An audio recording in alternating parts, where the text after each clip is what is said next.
Good morning, everyone. I want to welcome you to this year's annual Academic Affairs Winter Symposium. I'm Susan Jeffords, and I'm the Provost at Portland State University. And as you know, every year we gather to focus on a critical topic to academic affairs. And this year, I'm very pleased to partner with my colleague, Dr. M.A. Lambert, the Vice President for Global Diversity and Inclusion, in putting forward this topic today, Time to Act, Continue Action for a Just and Equitable PSU. You can find the full program for today's event on the event website, as well as other information important to the event. We will have 2 breakout sessions to ensure that we have opportunities for participation for all of those who are attending today. And we will have a break at 10 minutes past 10, though of course you should feel free to get up during the event as you wish.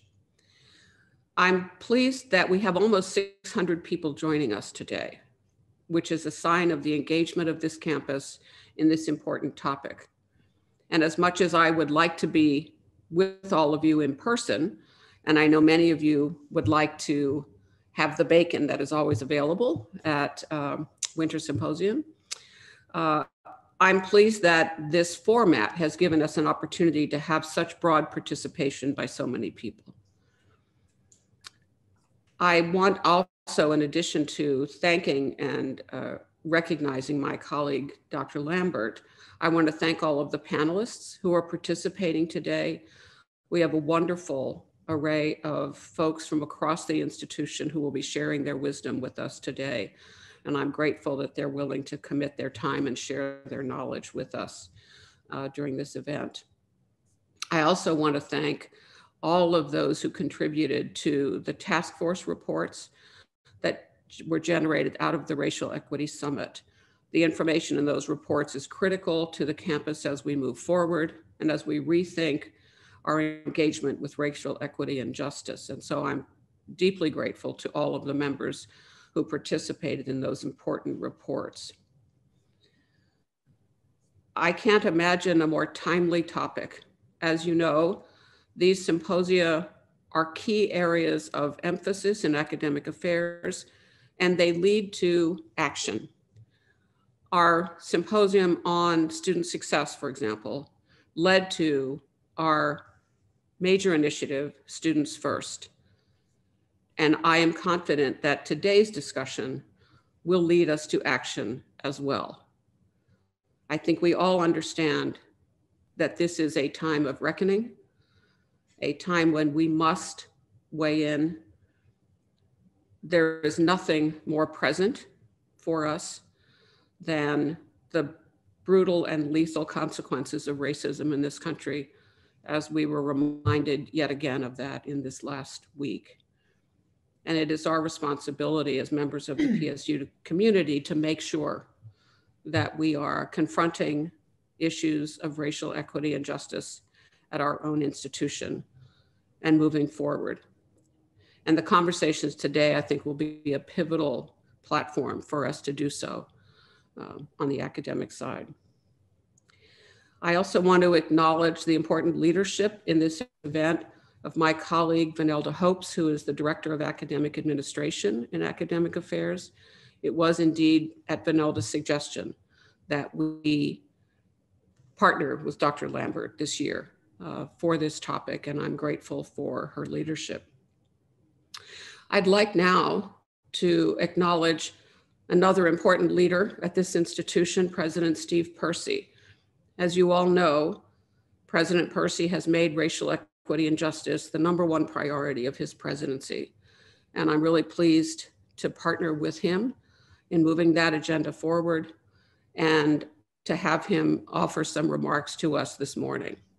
President Percy, thank you. Thank you. I'm here in the office. It's very quiet on campus. It's kind of lonely. I'm so glad everybody's joining us here virtually today. And I look forward to having us back together on campus in the not too distant future to continue these conversations in person. But thanks everybody for coming today. And let me thank Provost Susan Jeffords and her team of Vanilla Hopes and Dr. Lambert and her team in Global Diversity and Inclusion for actually organizing this event twice. It was organized in February, ice and snow got in our way. They rescheduled it, but they also did work to reorganize it and redo it in a way that make it even more timely. So thanks for all the work on both of all the symposium getting us here today. 6 months ago, I told you that advancing racial justice and equity was my top priority in my presidency. Please be assured, it still is my top priority. This work is important to me, and I'll share more about that in a moment. But first, I need to acknowledge something that is heavy in our minds: the death of Daunte Wright, another life lost, another sign of systemic harmful discrimination, a reminder of how much we have to do in our society, how much we have to do as educators. And the work we're doing today hopefully will contribute to creating that better world as we look at the history and future of diversity, equity, inclusion at PSU, as well as ways to push forward our transformation. There's been some exciting work at PSU in the last few months, and I want to say thank you to Vice President Lambert and the faculty and staff who have pushed this work forward over this last period with tremendous energy and commitment. And I'm referring here to the wonderful work of the task forces and the leaders of those task forces I want to thank, and the members of the task forces I want to thank, and other people that are working in other areas to advance our overall commitment to racial justice and decolonization. Because of your hard work, we're making the journey from talking to planning and taking action. I also want to call out, and be sure to call out, the faculty, staff, and students who for a much longer time have been advocating for action to advance social justice at PSU. That's probably been a lonely and difficult struggle at times, but there have been achievements, and I want to thank those people who have been working and dedicated this for a long period of time, and the generated changes that have come from that work, even though there's much, much more to do. My work in diversity, equity, and racial justice at PSU, and my opportunity to learn and reflect more deeply on my own privilege, began in October 2016 when I joined PSU's Diversity Action Council, the DAC. That same year, I co-chaired the team that drafted the Campus Diversity, Equity, and Inclusion Action Plan, and I also served as co-chair of the DAC subcommittee created to advance the recruitment and retention of diverse faculty. From these experiences, I learned more deeply about the daily challenges, negative experiences, and barriers to being successful that so many of our employees and students face, particularly our BIPOC faculty, staff, and students.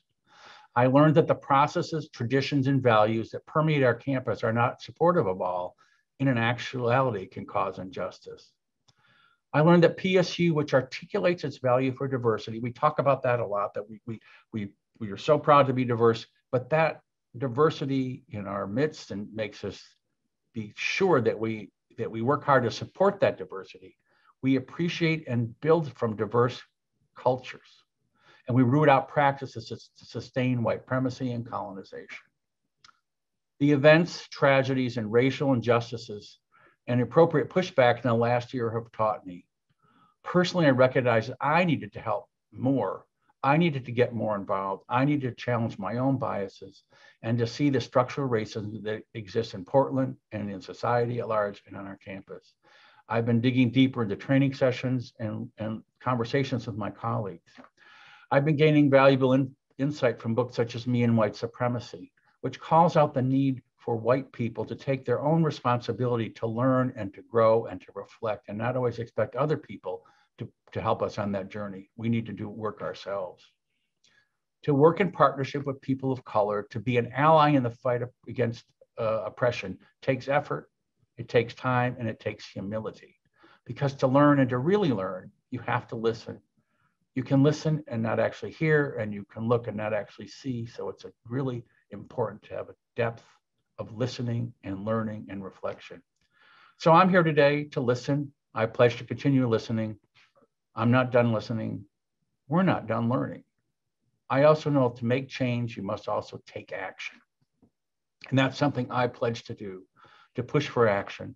The small steps and the large steps will add up to significant progress on racial justice and equity. The task force recommendations that have been reported out and that people are being asked now to comment comment on, which are very exciting, identified some crucial issues that we need to pay attention to.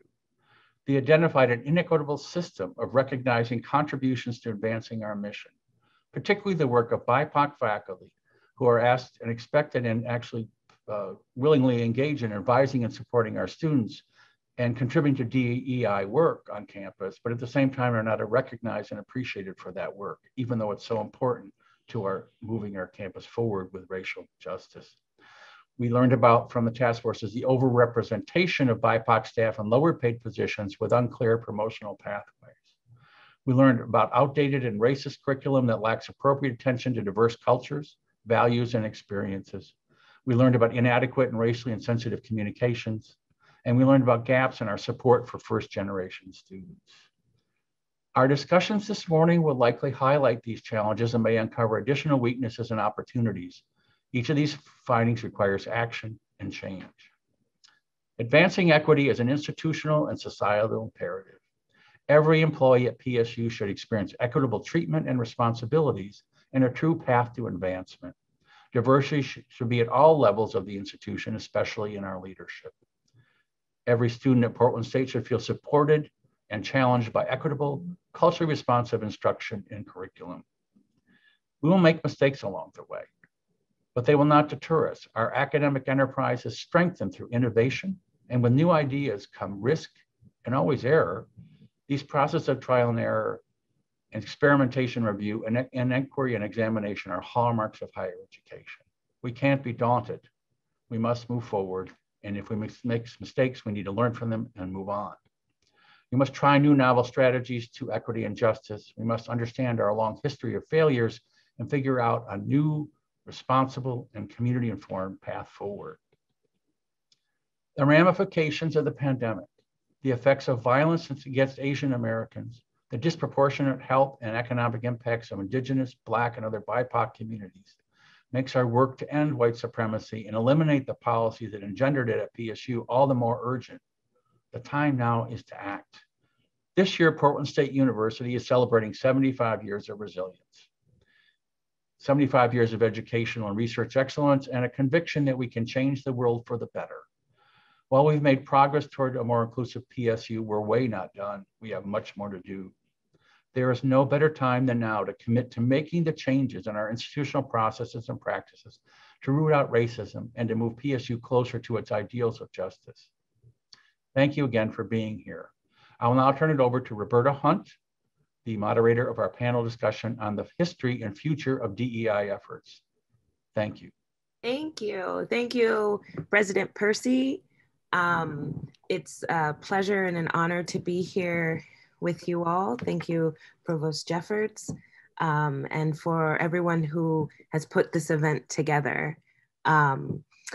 So my name is Roberta Hunt. I'm a assistant professor in Child, Youth, and Family Studies here at PSU. And I get to moderate our next panel on the history and future of DEI efforts at PSU.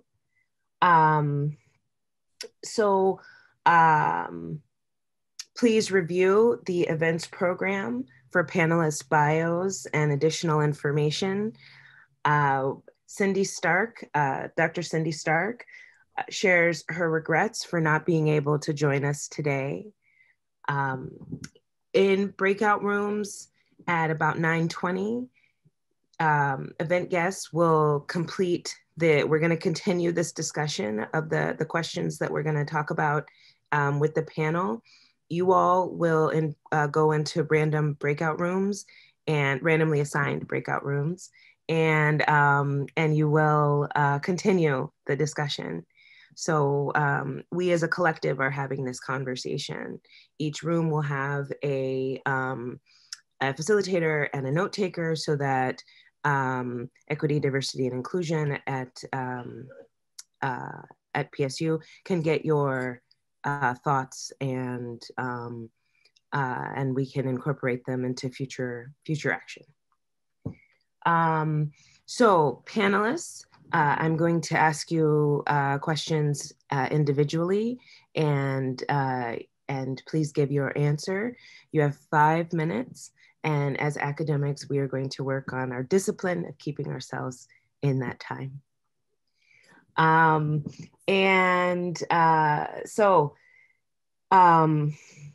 right, so our first question, and this is for Professor Carlos Crespo.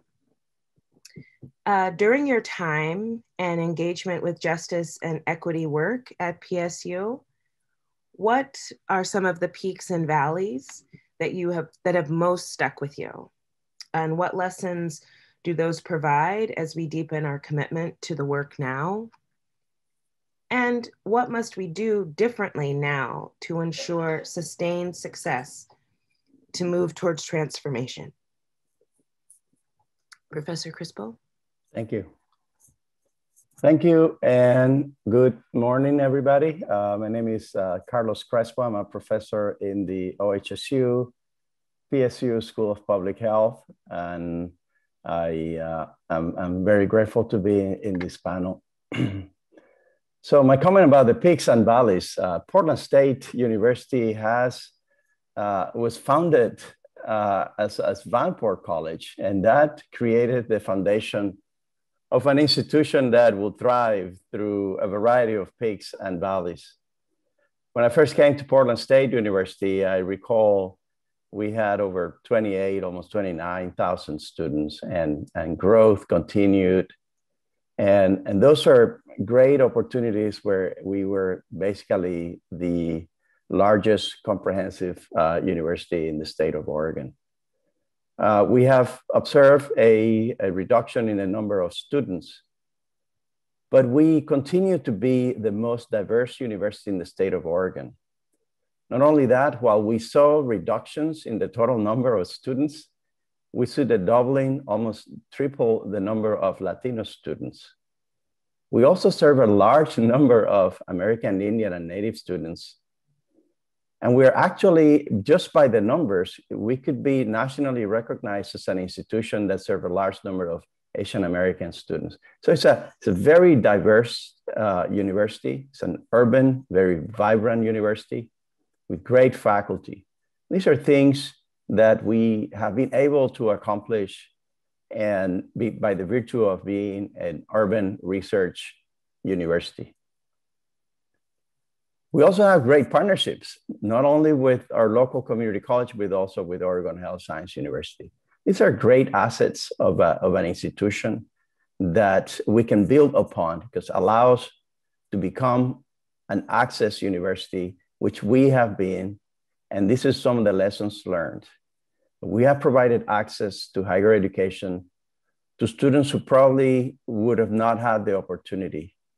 And this access is at the core of how Vanport College was founded, provide access to students to higher education.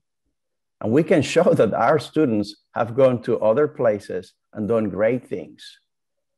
My experience working with Éxito, we have students in big name universities, the usual suspects, Harvard, Hopkins, Berkeley, et cetera. But it shows that we're doing a good job. It shows that we can take students however they come, and we can prepare them for them to become better. Another lessons that we have learned is we have to continue to remain true to our mission of access, our mission of excellence, our mission of quality. We have to continue to be engaged with our community. That's our DNA, let knowledge serve the city. These are lessons learned, and it's what makes us unique. So what do we need to do to ensure sustained success? I appreciate the opportunity to provide some input, but I look forward to what we can learn from the rest of the faculty. One of the things we need to do next is to make sure that our faculty reflects the diversity of our students. We need to be culturally prepared. We talked about this 10 years ago, 15 years ago. The kids who were going to elementary school in the state of Oregon were the most diverse kids that the state of Oregon had ever seen. And we have to be prepared to receive these students. We have to be culturally competent 10 years later to receive these students. And that means we need to diversify our faculty. So this is important, that our faculty reflects the demographics of our students. We need to remove barriers for students to come to Portland State University. Affordability is one of the most important barriers that we need to reduce. We need to get away from exclusionary practices. And this could be interpreted in different ways. GREs, high GPAs, some of these things actually create barriers for students to think about coming to Portland State University. And after COVID-19, we have learned that we can be innovators just like we have been recognized. Therefore, I recommend that we take the opportunity that this pandemic has provided us to create a new PSU. There will be a new PSU. We have to accommodate to the new realities. But it's up to our collective we to make the new PSU to be the most equitable institution that we can be. Thank you. Thank you. Thank you, Dr. Crespo. You know, I'm going to answer this one too, because it is it's a powerful question. And, you know, I think I resonate so much with what you said about, well, I resonate so much with what you said, but I think I have, coming up to PSU and seeing Let Knowledge Serve the City over our bridge has always filled me with such a sense of pride. And I've thought about, there are other places I could go and work. But I think that what we are doing here and what we want to do and what we can do and who we serve is the work that I feel called to do. And one thing I love about this panel is everybody's been around for a long time at PSU. And I love that because it says so much of our commitment to this school and to this community. I think a highlight for me at PSU is the forming of the School of Gender, Race, and Nations, and the growth of that school, the investment that's being made in hires, and really like what that school can do. That is exciting. I also am I really appreciate the work that's being done to push for an Asian American Pacific Islander program at PSU, housed in the School of Gender, Race, and Nation. And I really hope that work happens because of what you said, right? Asian Americans are growing in our school, and here we are on the Pacific. Like, let's do it. I teach in senior inquiry, and that's a running start program of high school students and coming into PSU. They get 15 credits. They really humble me more than any professor can humble me. Just get an 18-year-old in high school who's feeling themselves. Whoa. And they're our future, right? And I see them working so hard. I see them, some of my students during COVID took on their parents' jobs so that they could keep their family going, and were maintaining their schooling. So I think about the economic burden that our students are coming into PSU with. We are in a time of increasing inequity, and that economic inequity, and that is going to continue. That is not, we are in neoliberalism, and we are invested in predatory capitalism as a nation, you know, and our students are carrying that burden. So I think in some ways, this moment now feels like such a level of opportunity, but also, and innovation. Like, we can really do some of our most radical work. And it's scary, right? Because it is asking us to think out of the box quickly, and to really put into place the things that we know to be true and we've talked about, and now we just got to do it. I think what COVID has taught is that we can work quickly. And I think what we want to be very cognizant of is deep compassion for our students and for each other as we take on some of the biggest issues of both our community and our country.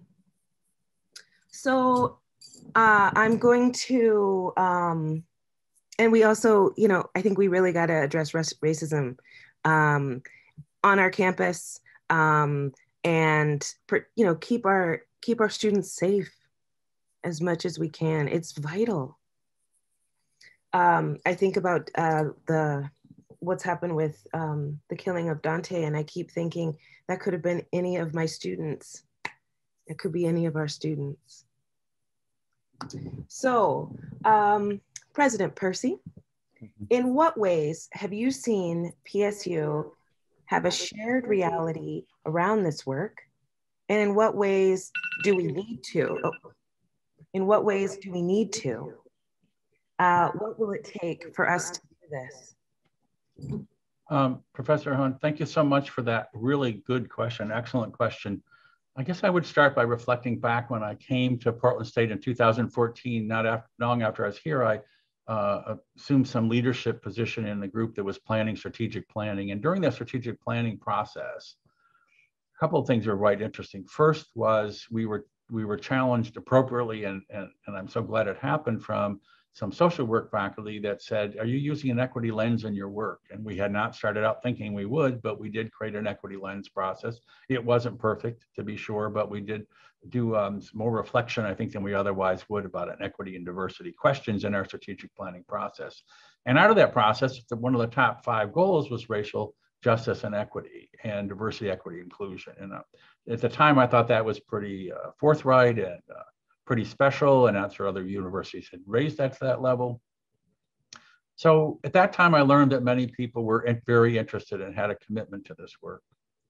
But as I reflect from that time to this time, I don't think, I know not enough action happened. And I think that we have a broad base of general emotional and intellectual support for this work among the vast amount of our faculty, staff, and students.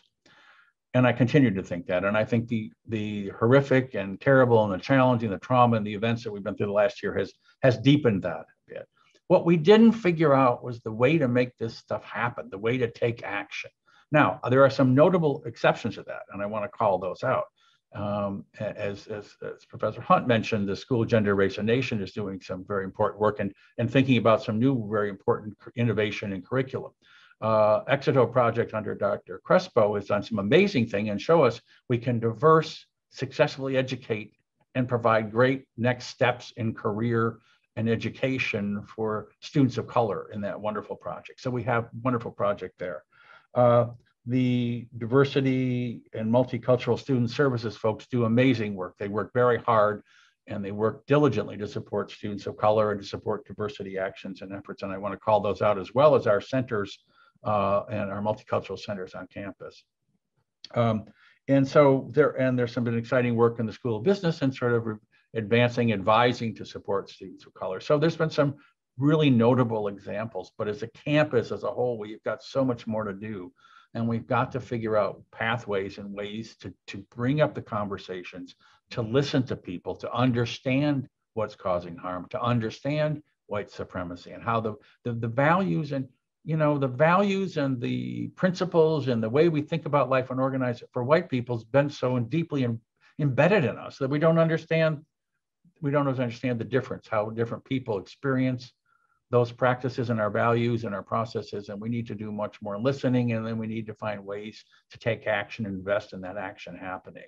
And so the work that we've started this year under Dr. Lambert's leadership and with the work of many, many others, I think is taking us in the pathway to having conversations, to having people suggest ideas, to be willing to innovate and do new things, to make investments to make those things happen, So I think what we need to do is sustain the commitment to this effort over the long haul. We need to continue to listen and learn. We need to plan and take action. And we need to be committed to making it ever more racially just. We're in a 75th anniversary. We've been resilient through a lot of things, but this is our most major challenge to become an effective urban research university, which, as Dr. Hunt said, let knowledge serve the city. Well, let our practice serve the city. Let our advances in racial justice do it. So we have so much work to do. So I think there's a spirit and energy for that. And I think we need to find ways that units, faculty, individuals, and people ourselves need to learn and grow. We need to encourage that and find ways to take action and pull ourselves together. And I really look forward in the panel to hear other people's perspective on that. Thank you. Thank you so much, President Percy. Now this one is for Professor Daryl Grant. Psychological safety is required for transformation. Yet it is fraught in this work because of our different positionalities, experiences, and power. What do we do about this? Thanks, Roberta.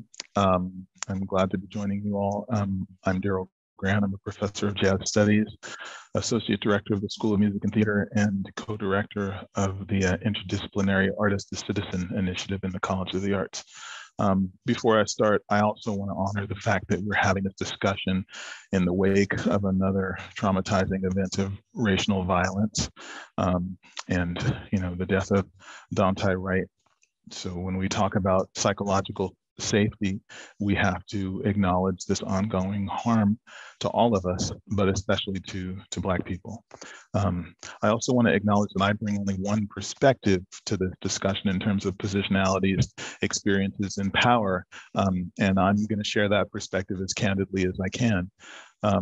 So in terms of positionality, I am a tenured faculty in the arts, teaching in an area that is historically informed by my cultural experience. So that is a pretty great position to have in an institution.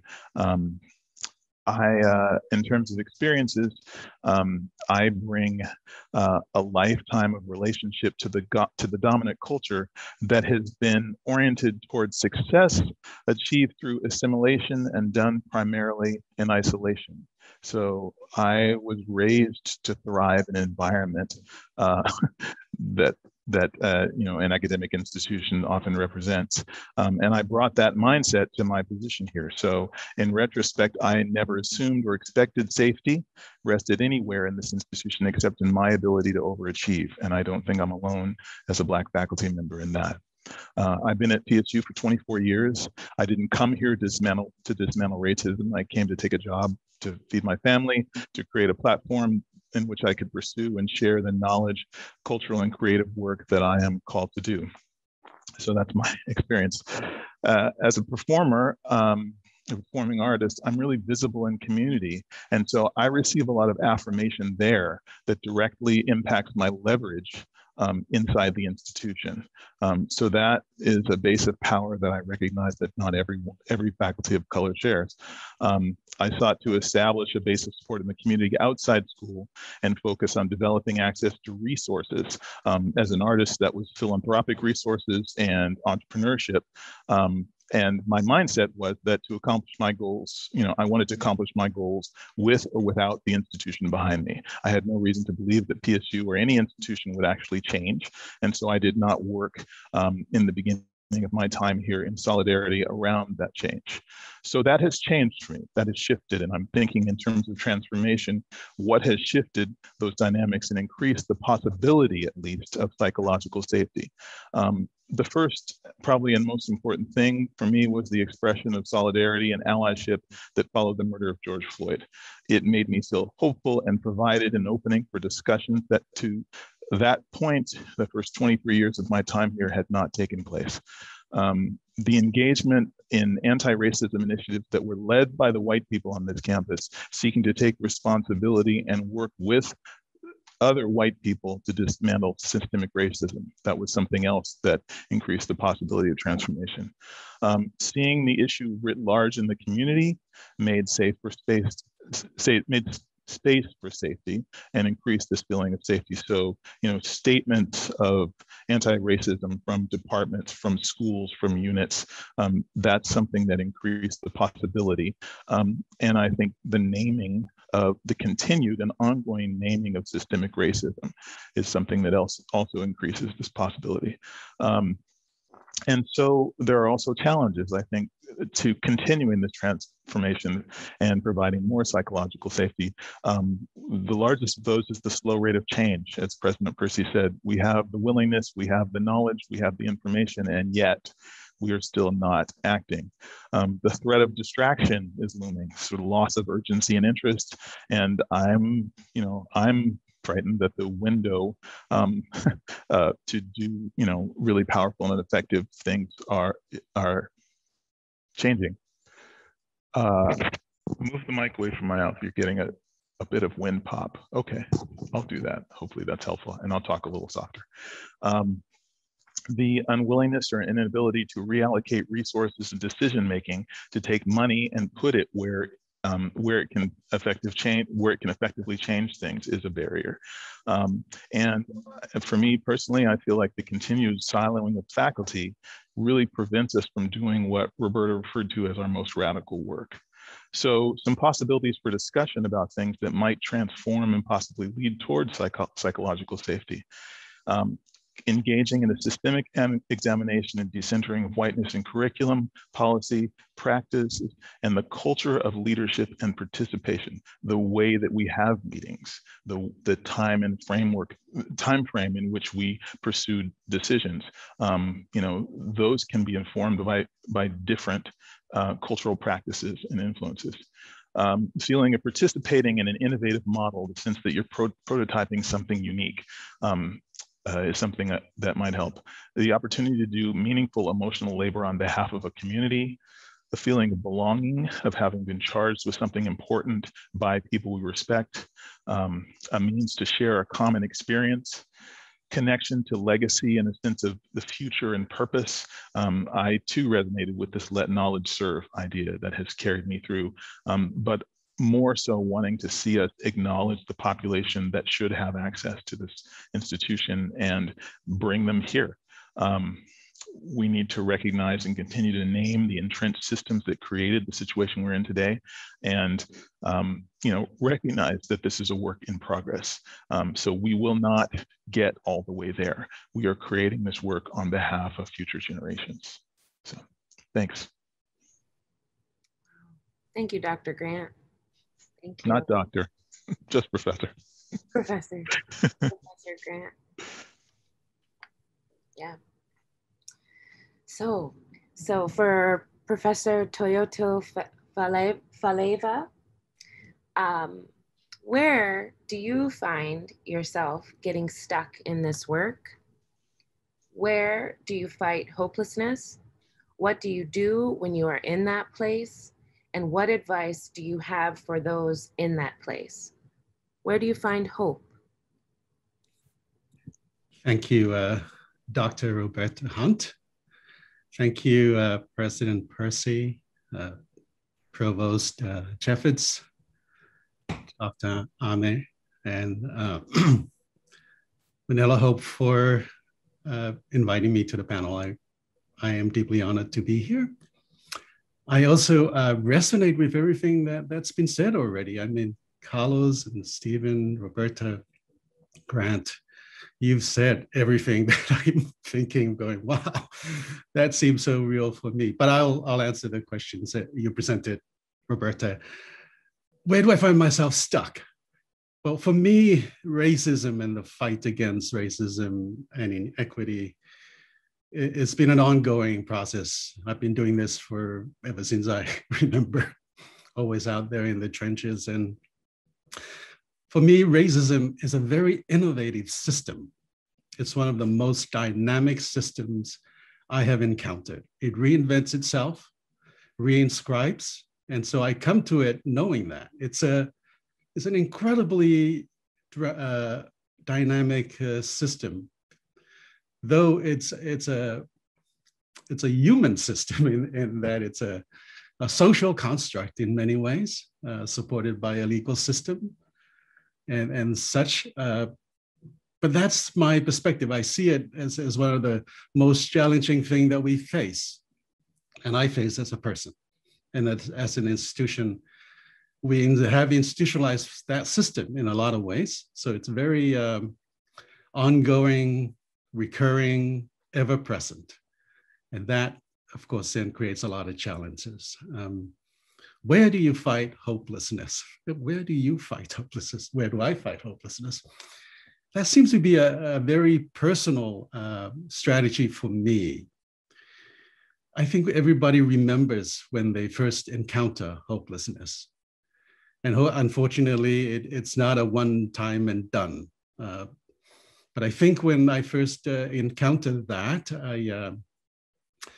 I took heart in knowing that it's a real feeling. You know, you actually, it's almost like having an anxiety attack when you realize, when I first had that. And I've had a few of those encounters or moments since.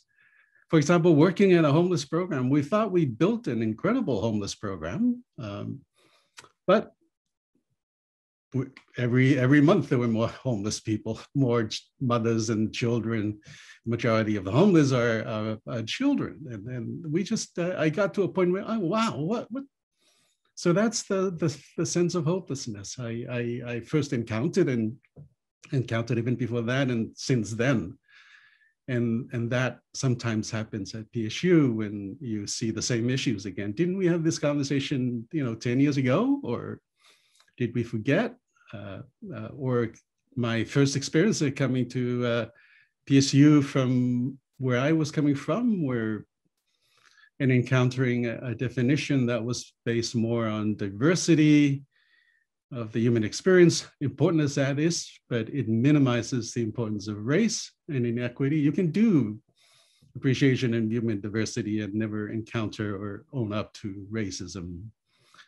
I'm glad that the university has adopted a different definition, which is more open to conversations about racism and inequity. Thank you for doing that. What do you do when you are at that place, that hopelessness place, I'm assuming? Well, it's a lot of self-care. For me, I believe in prayer, meditation, long walks, and also community. I reconnect with my community and friends, usually people who are in the fray, go out, volunteer, and see what's being done.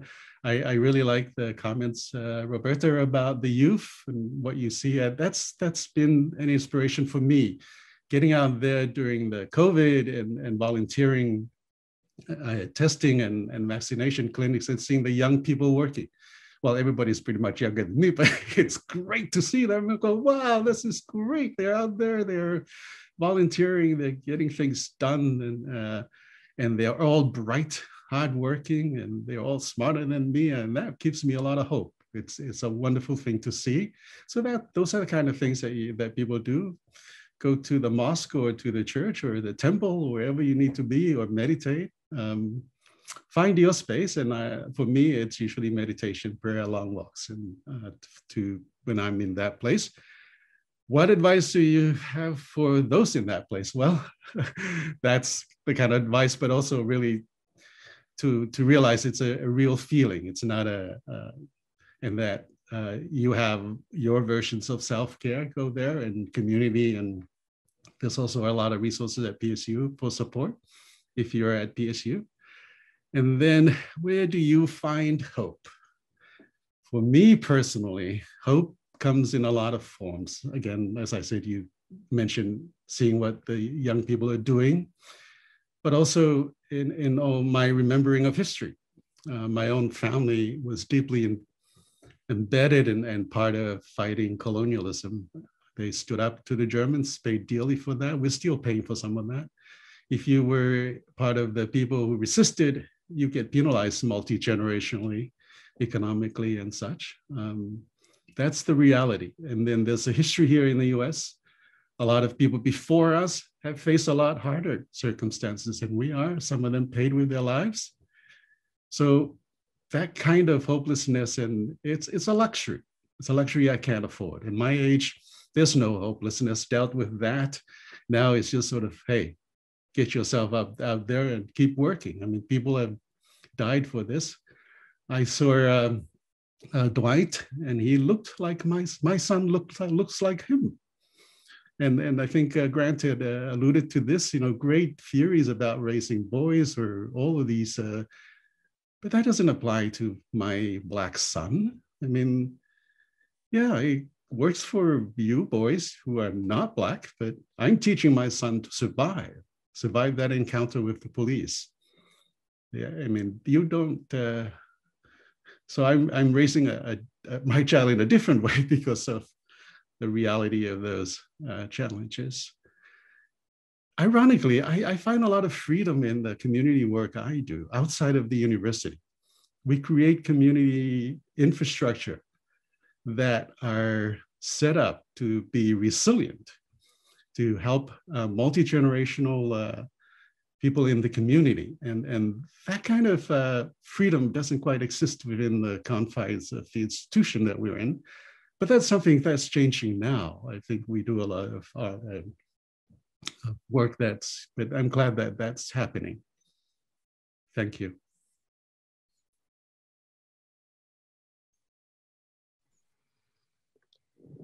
Thank you. I just feel really just so blessed today to hear you all. I just feel so blessed. So deeply blessed. Thank you.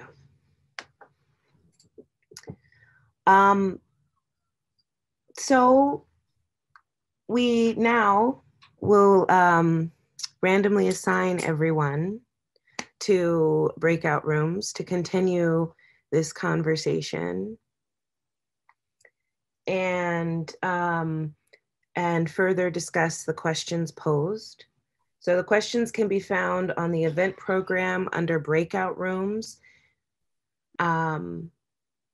Notes from the breakout sessions will be captured and provided to Global Diversity and Inclusion to inform further DEI work. So I'm going to turn the breakout rooms over to the tech people, and they will do what they do. And we will go where we go. And then we will be back in about 30 minutes as a collective.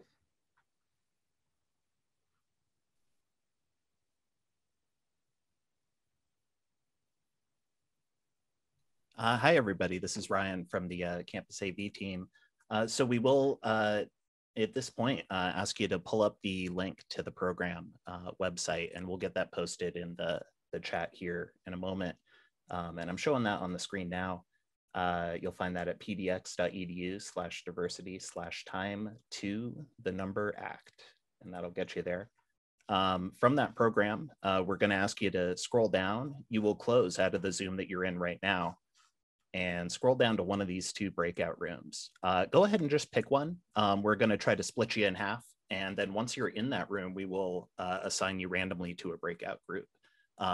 If when you click on one of these links, you are blocked, go ahead and try the other one. That means that that one is filled up. So we'll be here to help. If you have any issues, we'll turn chat on in case so we can help you with anything. But go ahead and use this program website to navigate your way over to one of the breakout room spaces.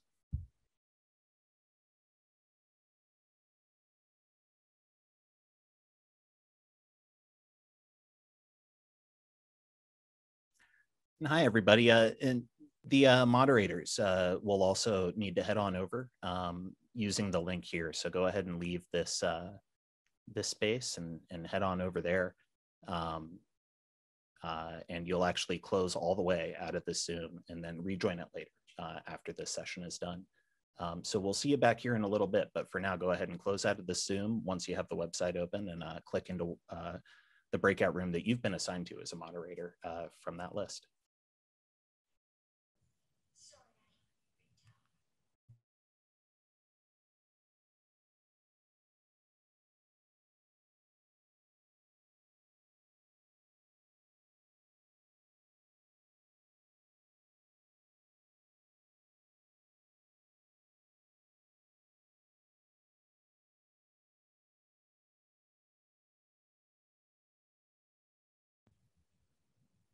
Welcome back. It was obvious that you needed a lot more time for the conversation. So I am super sorry but these are, this is to whet your appetite. These are conversations we should be having all the time. And so I encourage you to continue the conversation even after our time today. Good morning, Ame Lambert, she, her, Vice President, Global Diversity and Inclusion. Delighted to be spending some time with you this morning. Thank you to just our wonderful panelists for the wisdom that you share to kind of tee up the small group conversations.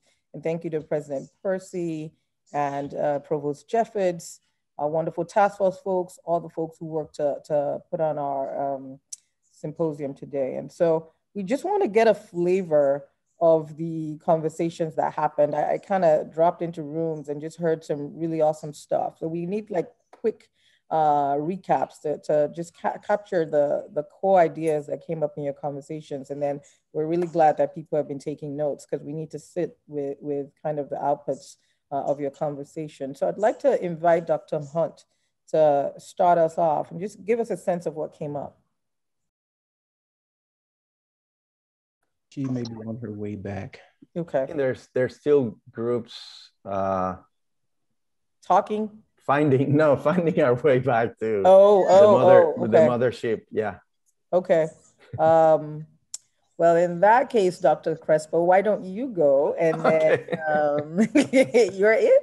Yeah, no, that's fine. We had a live discussion. We had input of several students that made the entire conversation much more lively. And we had a great scribe, and she's going to report back. Dr. Hines. Oh, hi. Yes, we talked about peaks and valleys was the main question that we discussed. And for some of us, it was budget and money that made all the difference. For others, it's who is department chair and controlling siloed relationships between faculty and administration. We had students who were very frustrated with interacting with what seemed like a brick wall and wanted to have some kind of system that corresponded to the grievance system that AAUP represented employees have. There was someone who had served as a grievance officer years ago and had noticed that the grievances were exclusively women and people of color who were coming through with very frustrating experiences that were coded as academic, and yet the statistics were irrefutable. There is a disparity for some of us between what, especially with P&T, between what we say our values are and what they end up being. A peak, by the way, for the person who was talking about the grievance process years ago has been attention in the last couple of years to DEI issues. And then finally, there is this idea of our shared reality, that's a challenge, that thinking about our shared reality has worked in terms of engagement, but we haven't paid as much attention to issues of equity. Thank you so much, Dr. Hines. Dr. Hunt, are you here? Okay, I will invite Dr. Percy to provide a flavor of the group conversation. Thank you. Our discussion was cut across kind of all of the questions, and several people commented on some things that they saw happening, what they felt was different. And I'm going to start out, then Erin was a volunteer scribe for us. I hope Erin's found her way here. She can cover other things, but I was heartened by people talking about having more conversations than they've had in the past, being able to have those conversations, that the work that we're doing as a campus is permeating in through different levels. And we heard that in a variety of different places and on campus, people speaking about it. Another thing that came out is it echoes a theme I've heard so much since we started the work in the last year, and that's the notion of a space for the conversation. So many people have talked about needing this space. Sometimes it's a very important problem, a safe space where you can feel you can be honest and open, and there's certainly no concern about any kind of negative response to that. But several people indicated that they had found time and space in their work to have conversations. And that just suggests to me that one of our strategies may need to be focused on trying to make sure that people have spaces throughout the university, throughout the different units, throughout the different places, and with our students, that we can kind of set ground rules for that if we need to, so make sure that everybody feels free to participate. But that notion of having a space to participate in seems very important, and it emerged today, and I just wanted to share that. Aaron, are you with us? Do you have anything to share that I missed? I'm sure I didn't get everything. Yeah, thanks so much, Steve. Yeah, we covered a lot of different topics. We started off about the sense of hopelessness, and I heard this a lot during the fall summit as well, this sentiment that we do a lot of work. We're proud to say how far we've come, but we also have to think about how far we have not come, and to not just put this work back on the shelf and now is the time, but the time should continue in the future to make action or create action. So continuing the work, and not just in this moment, in this sense of urgency. And speaking about sense of urgency, Cynthia Gomez brought up such a good point that we're feeling the sense of urgency that our students have been feeling for a really long time, and carrying with them and asking for action. And so just recognizing that, faculty and staff too, particularly folks of color, and that let's not forget that. And, it's great that we're kind of coming together now, but it's going to take a while for us as a collective to learn together and to kind of formulate all of this together and create action and change together. And that can be frustrating and difficult, the time that it can take.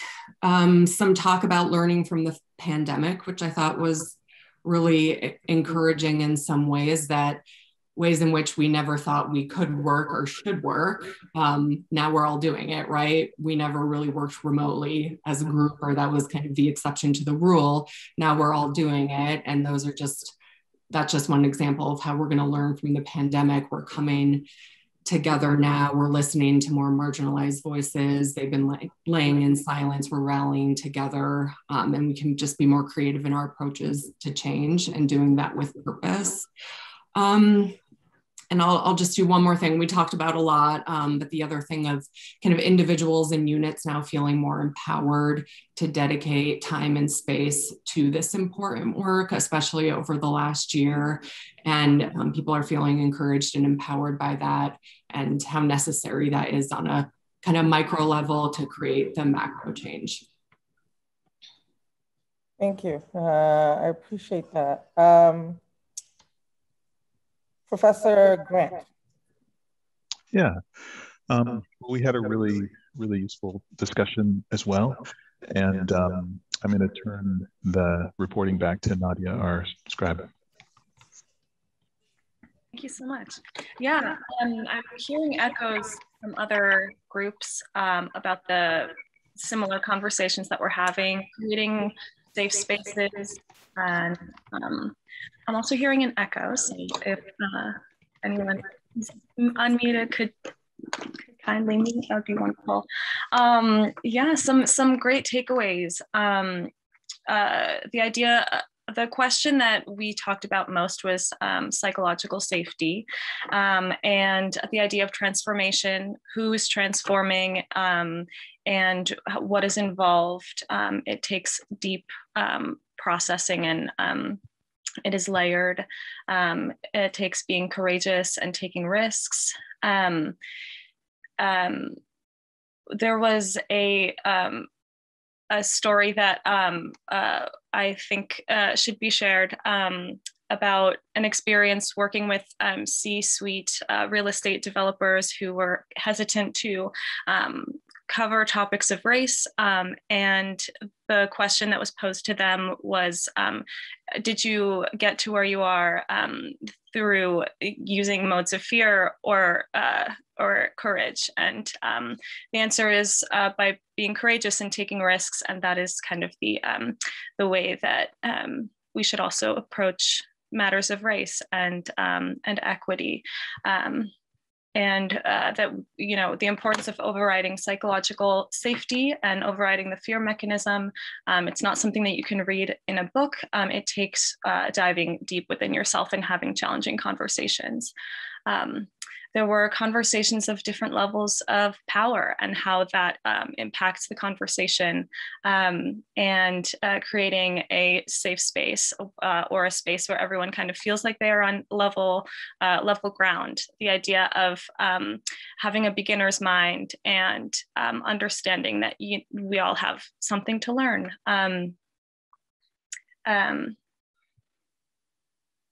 Yeah. There was so much more. I could really go on, but maybe I'll pass it along to the next person. Can I thank you, Nadia. That was, you definitely summarized, but I wanted to speak to one thing and I think the story that came out was the most shocking to me, because this was an individual who said that they could not get a job hired as an executive because the white executive in power was unwilling to be seen as racist if they gave honest feedback. And so there's so much in there about who has power, who has the ability to maintain that power, and sort of how we change it. And I guess the one other thing I would say is that, you know, in terms of students experience, staff experience, you know, we have this incredible range of power hierarchies. Is it possible that we might organize ourselves in such a way that people are constantly having to relearn? And I just referred to a friend of mine who works at Intel, who works in the business sector, and every 7 years he has to change jobs and change teams because the organization has decided that the way to avoid becoming stale is to make people relearn, retrain, and come into things to gain new initiatives and insight.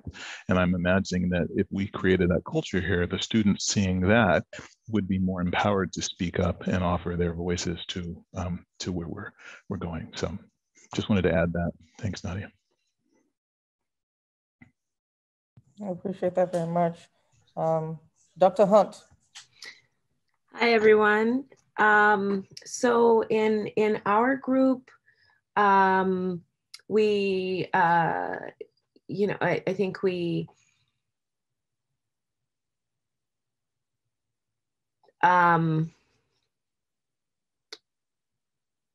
we talked a little bit about some of the challenges of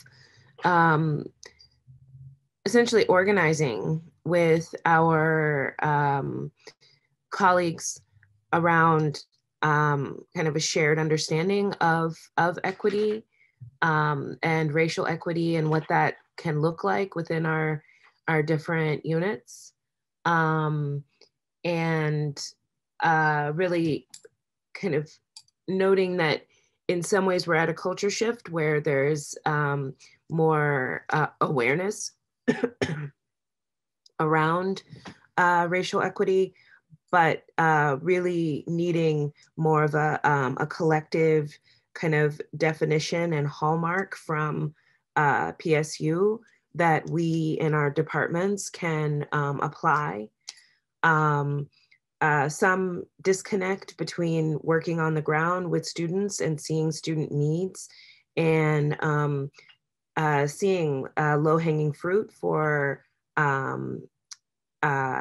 equitable interventions to assist students, and kind of bridging that with administration priorities, and feeling like there's not enough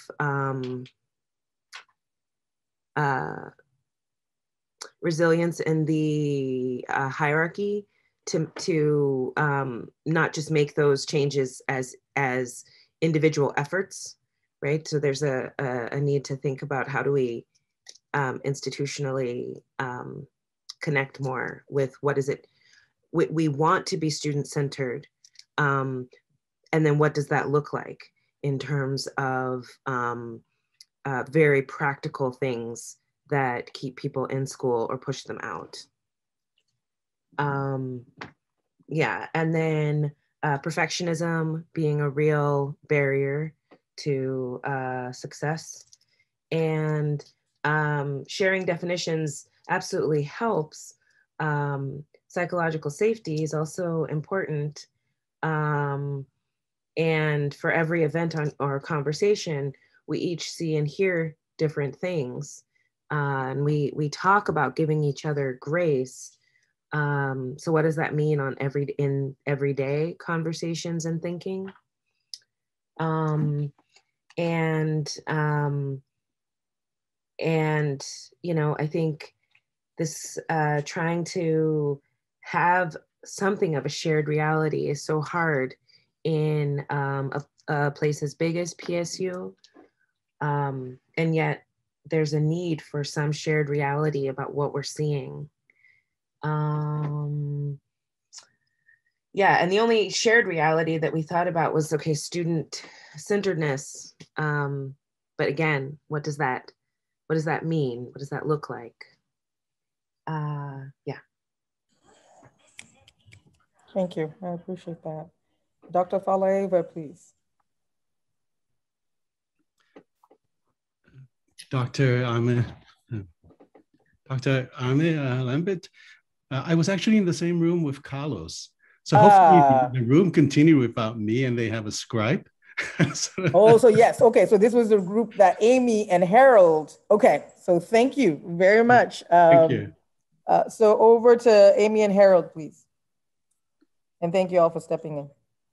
Yeah, thank you. We improvise. Okay, I guess I'll go. So I was the scribe and I pulled out 4 action items. We had a great discussion. Sounds like everybody did in our short amount of time. And I'm gonna post these in the chat if this works. Yeah, so 4 main actions. 1, to honor, act on, and fund the work that has already been done. So that relates to reports, research, and specifically the settlement outcomes related to Jason Washington's murder. Number 2, center students. And some of this was related to like what's already going on that's going well, and then others like we need to continue to do this or we need to do this anew. Number 3, maintain this recent focus on racial justice. And number 4, communicate clearly with all stakeholders. That includes faculty, staff, students, and community members. And I will let anybody else correct me or add if I missed a key point from our room. Please do speak up. Thank you, Harold. That was wonderful. And thanks, AV team, for getting me into audio. So we had a really rich conversation. A lot of it resonated with what has already been said. And it seems that the role of students to push us forward is pretty universal. So one of the peaks, the eagerness and openness of students to explore solutions in the valleys, the stories of student injustice. Beyond that, we also have the idea for number 2, that institutions seem to get stuck because they don't grant people the time to focus and do this work. And so we need time and resources to dedicate to the work. And we need to be accountable to our students to make the change. Something that someone put in the chat as well. We also heard about the really important kind of communications network between faculty governance, the administration, and the board, where faculty governance kind of creates the movement and creates possibilities. The administration then funds those possibilities, and the board then kind of interacts with and approves kind of it, so that it's a much more dynamic kind of space. And that we also heard some really a great story that Harold mentioned. A great story is a really terrible way to put it, about the Jason Washington Memorial and how that has not yet come to fruition, and the frustration around that. So kind of around the idea that there's a frustration at that moment of action, and to see and to know what to do in those moments. Like who do you reach out to? Who do you speak to kind of unstick things? some of the positives about our shared reality is the language shift, the increased use of pronouns in order to kind of position or signal a sense of inclusivity, but also more than just a sense of inclusivity, a sense of understanding. And then also the use of language about white supremacy that's being openly used by leadership and really leading this conversation in a way that we have that is different than we've heard before. And that was taken as a kind of a positive and a way of kind of reconstructing our own shared reality. And then one thing I wanted to share, it was a really kind of super smart set of comments, right, about the academic professional's position as a kind of translator between spaces. And I thought that also went to this kind of question about communication that we heard in our conversations so often, that the translation between the frameworks for change that students want as advocates of change, then how those frameworks actually get constructed by faculty, and then how they get kind of enacted or kind of followed through on in processes through the administration. And I just thought that was a perspective that I hadn't quite heard yet. So I wanted to make sure that I kind of highlighted that, as well as the chasm between what students want, what faculty finds doable, and what leadership finds doable, which goes back to that question of action. Thanks. Thank you so much. And our last group, Dr. Jeffords.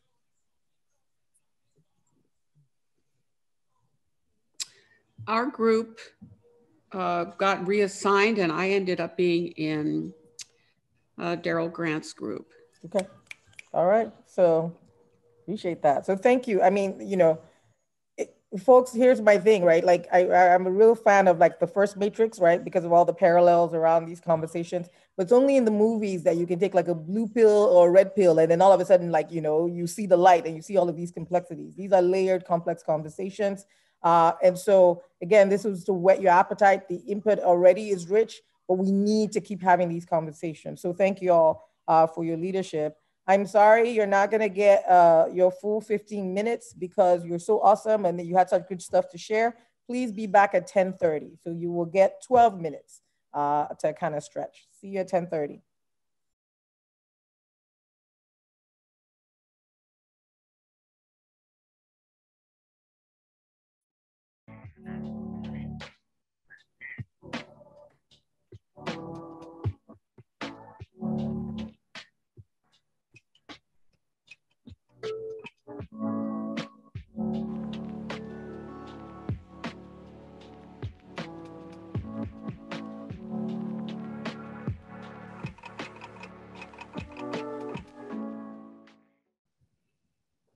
Welcome back.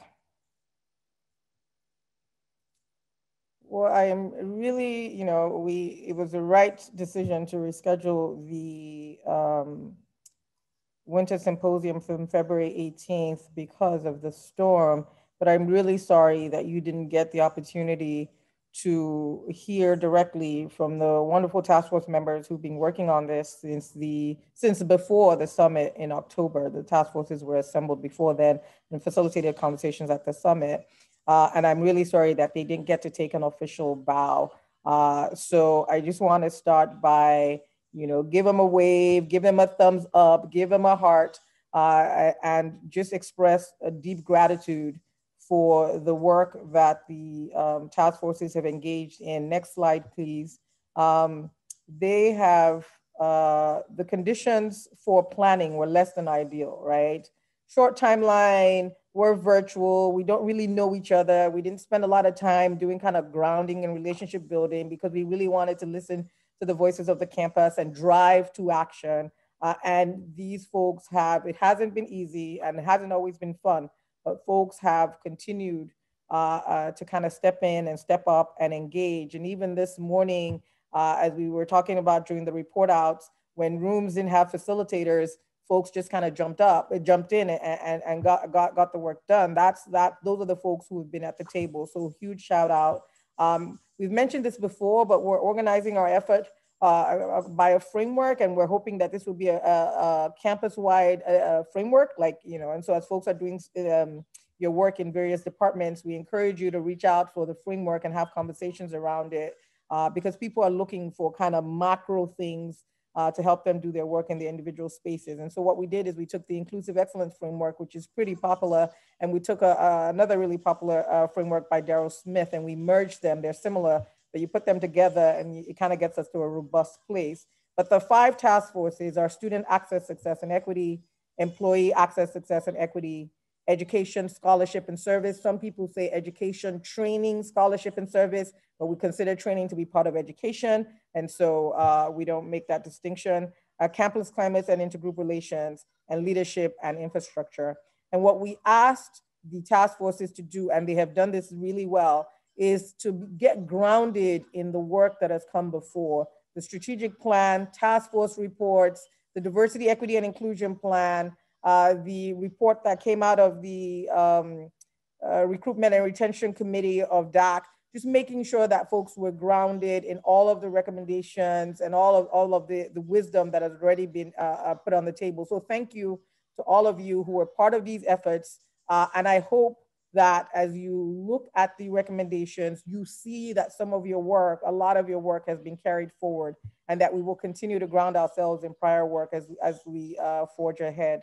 Next slide, please. So this has been an iterative process.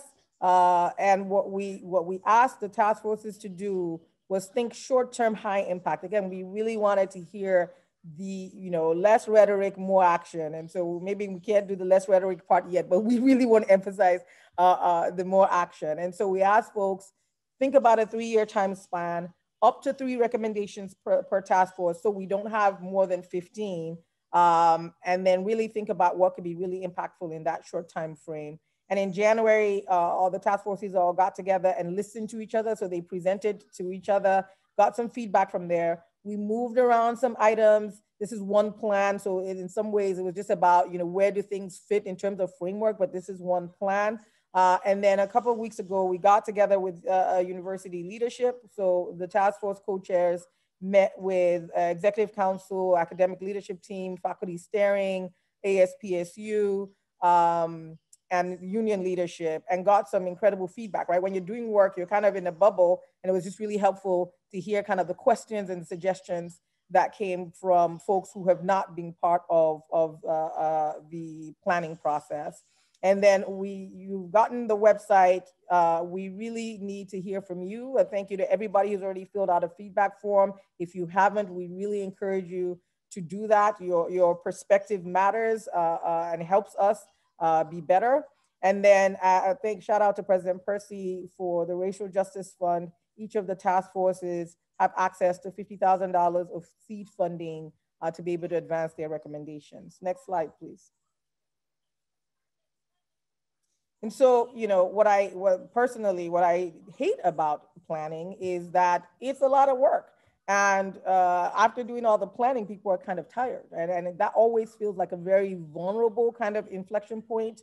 And so what we're really trying to do is lean into the implementation pieces. And so kudos again to the task force members. And so they're taking your feedback and finalizing, they're gonna finalize their recommendations, make sure that it reflects what we're hearing from the campus. They're gonna allocate the money that they have, making recommendations for how that money should be spent to advance their recommendations. But we really need to kind of identify who the stakeholders will be when it comes to implementation. Who are the primary actors for each of these up to 15 recommendations?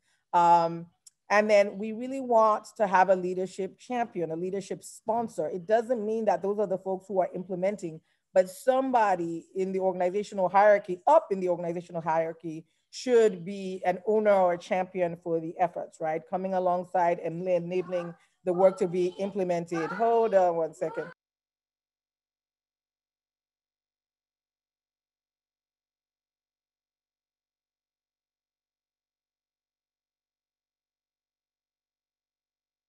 All right, 1 second, please. All right, so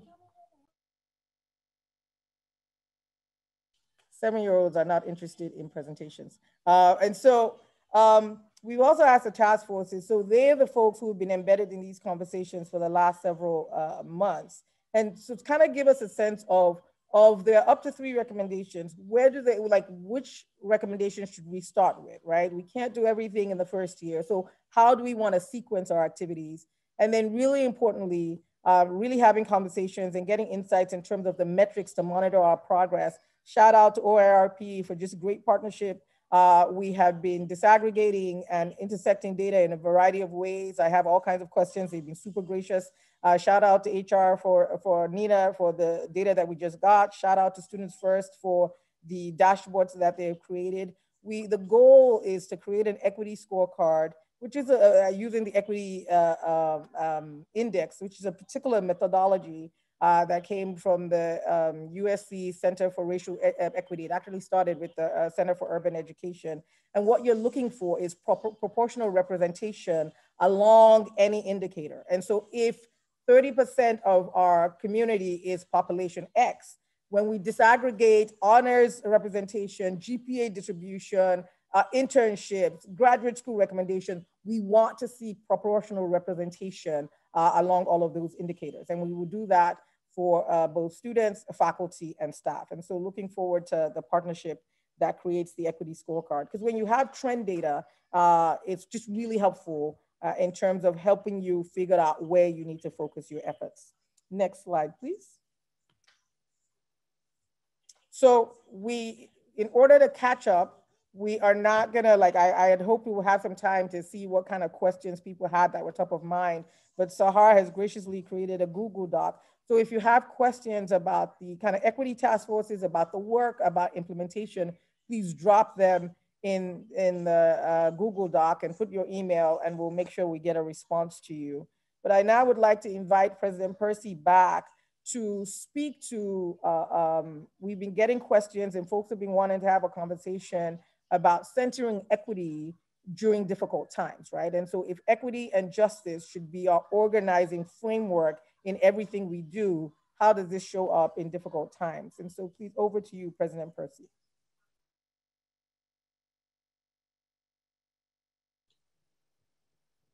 Thank you. First of all, I want to join you in recognizing the wonderful work of the task forces. They worked hard. I guess it was not the easiest time to do this kind of work when we're separated. We're on Zoom. We're doing so many things on Zoom and finding time to continue in your respective responsibilities or your student work and at the same time participate. I appreciate it. I appreciate the challenges uncovered that we need to attend to, and I appreciate the innovative ideas about that. And I look forward to awarding some funding to and trying to grow even more funding to support these and other initiatives that emerge. So I'm very, very pleased about that. I appreciate the conversations in the breakout this morning and look forward to further conversations. I'm energized while still feeling humble that powerful ideas and commitments are emerging. We're identifying our challenges and our failures, and tangible ideas to combat racism are coming up. So evident in the work of the task forces, but in some other work as well. Our conversations today reinforce me in the urgency and the importance of this work. I'm heartened by the positive energy shown today for leaning deeply into this work necessary to advance racial justice. I'm really hearing that today and from people throughout the organization and our institution. I'm so pleased. I heard several people say that there are important and timely conversations happening at every level at PSU focused on racial justice, showing our commitment and attention is beginning to permeate throughout the institution, and that's very important. Our work in racial justice is not easy. Our practices, our norms, our paradigms about the structure and operations of universities were born in a white dominant world. We need to understand that dominance, impact, and then commit to dismantling it. In the past, PSU has asked for big ideas and sometimes responded with pretty small steps. This time we need to be different. This time we're prepared to take big steps. Even though we're facing a variety of challenges right now, we cannot be daunted by that. We have to be thoughtful, we have to be impactful, we have to be bold, and we have to create the resources to help these things move forward and sustain them. And sustaining this work is also important. This is not a 1 or 2 year thing. This is a long-term, ongoing commitment. As we emerge from the challenges of the pandemic, we're facing many headwinds in the form of budget challenges, declining enrollment, and the struggles of our students, faculty, and staff to navigate the economic and health challenges of the current day. But I've heard from many of you that the times of challenge are also times for innovation. We don't want to get back to normal. We want to come back better. My deep aspiration is expectations that we emerge as an institution that centers and operationalizes equity and justice values as part of the innovative spirit that we've always been part of PSU. We've always been innovative. We've always been creative. We've often broken the norms in other areas of higher education, curriculum, pedagogy, and research. We need to use that same energy and put it into racial justice and equity work. And I believe that's starting to happen. To me, it's exciting we've come this far in the work of the task forces and exciting ideas in the short amount of time, relatively short. And even during a pandemic, yet we're at an inflection point. This is a year has tested us like nothing before. We're tired, but we have, let me say again, have to push this work through ahead. Soon we'll be making our initial racial equity fund investments. And again, the task forces are guiding us in that work, and we look forward to them always providing insight and guidance as we join other leadership parts of the institution to make these things happen. So I want to celebrate you for your tenacity, your commitment, and your ideas. You will make PSU a model of how to create a university where equity is the backbone of our work. Keep on asking the hard questions, keep on generating great ideas, and hold us accountable for the big steps we take. I pledge to keep listening and use my leadership position at this institution to advance real action for racial justice and equity. I look forward to hearing the results of these breakout sessions. And as we go through these other challenges working through, racial equity and justice have got to be in the forefront. They won't be pushed aside. They need to be part of our decision-making, part of how we allocate resources and how we commit our energy and talent to making this a better and just campus. Thank you again for being here today, and I look forward to further conversations. Thank you, President Percy. So several folks have alluded to this earlier in our conversation, right? That folks want common definitions, but even when you have common definitions, we hear things through our positionalities, through our experiences, through our mental models. So definitions in and of themselves, while useful, are not, right? They're not a cure-all, right? Because we're still gonna bring our lenses to the table. And so the leadership is really interested in this question and interested in operationalizing equity as we make difficult decisions. And shout out to President Percy. He has convened a retreat of the senior leadership next month. So we need your voices and your perspectives to inform that conversation and inform that thinking. So you're gonna go back to breakout rooms, and we're gonna ask two questions. This question about equity, and then kind of a macro question as we do the work. And we're really encouraging you to dig in. What does this look like in practice, right? So beyond kind of hopes and kind of aspirations, and what does this look like on the ground? And so we just encourage you to dive into these conversations, and I will invite our CABIC partners to send us into our breakout rooms.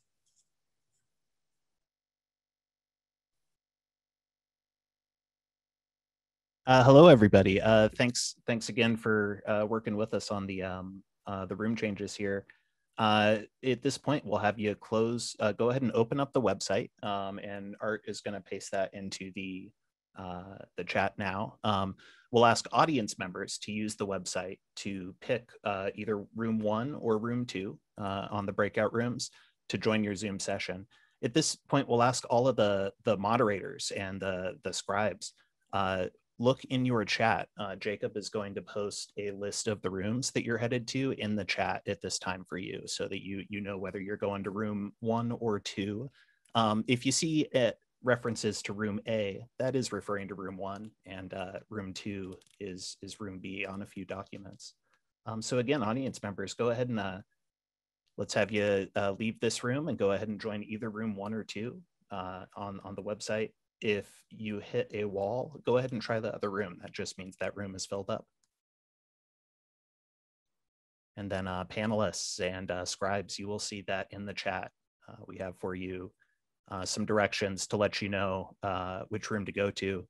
You'll see those directions mention room A and room B. Those do map to room 1 and room 2 on the website.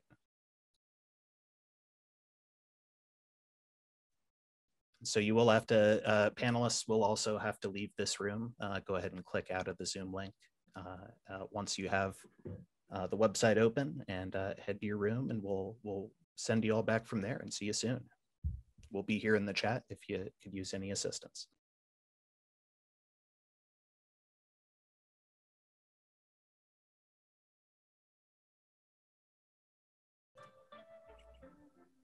Welcome back. once again, rich discussions, caught snippets of your discussions. Kudos to the scribes. I hope I'm sure you did a great job, because we really want to lean into the outcomes of these conversations. I should just say it right now, if you are skilled in qualitative analysis, have a critical lens and equity lens, please reach out. We need your assistance. We really want to mine the data and come up with themes in terms of what the campus is looking for, in terms of what the campus thinks this looks like in operation.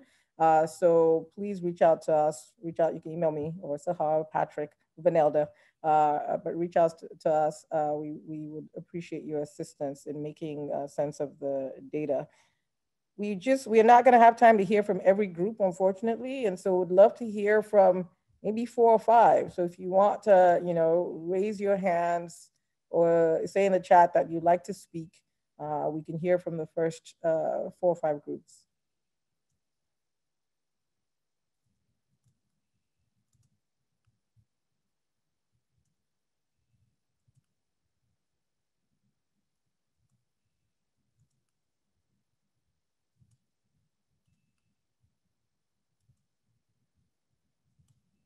I'll give it another minute before I start calling names. So volunteer. All right, Iris, thank you. If Iris can please be unmuted.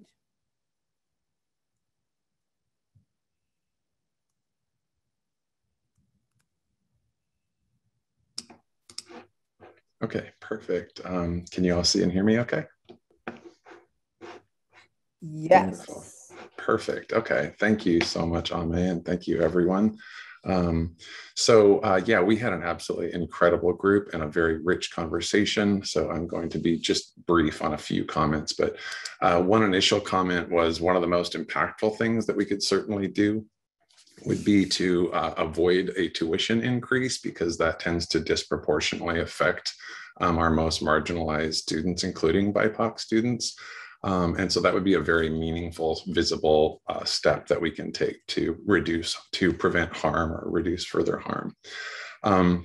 It was also pointed out that, especially for those of us who are white people, the tools that feel most comfortable and familiar to us are probably not the tools that are going to be most effective in doing this work.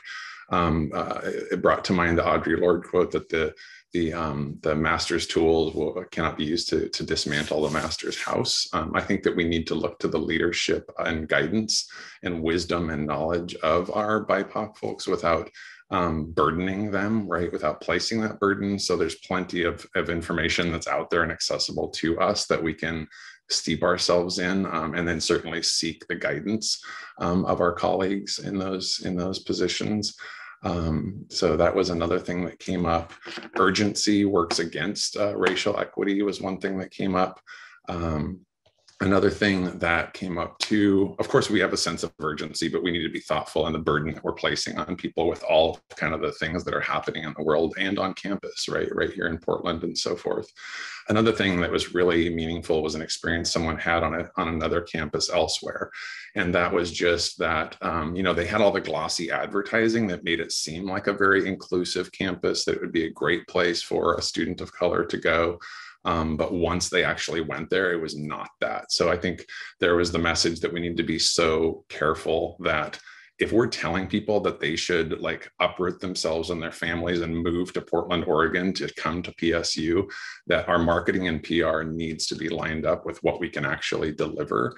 I think that that's something that is critically important that we commit to, that we're telling the truth at every turn so that people have a true understanding of what they're coming here to, both at Portland State University and in Portland beyond that. So let's let the knowledge we're creating together here truly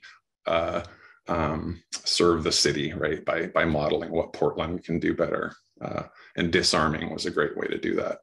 I'm going to cede the rest of that, and we'll share out all of our notes from that session. Thank you all so much. Thank you very much, Iris. Amy, you're up, please.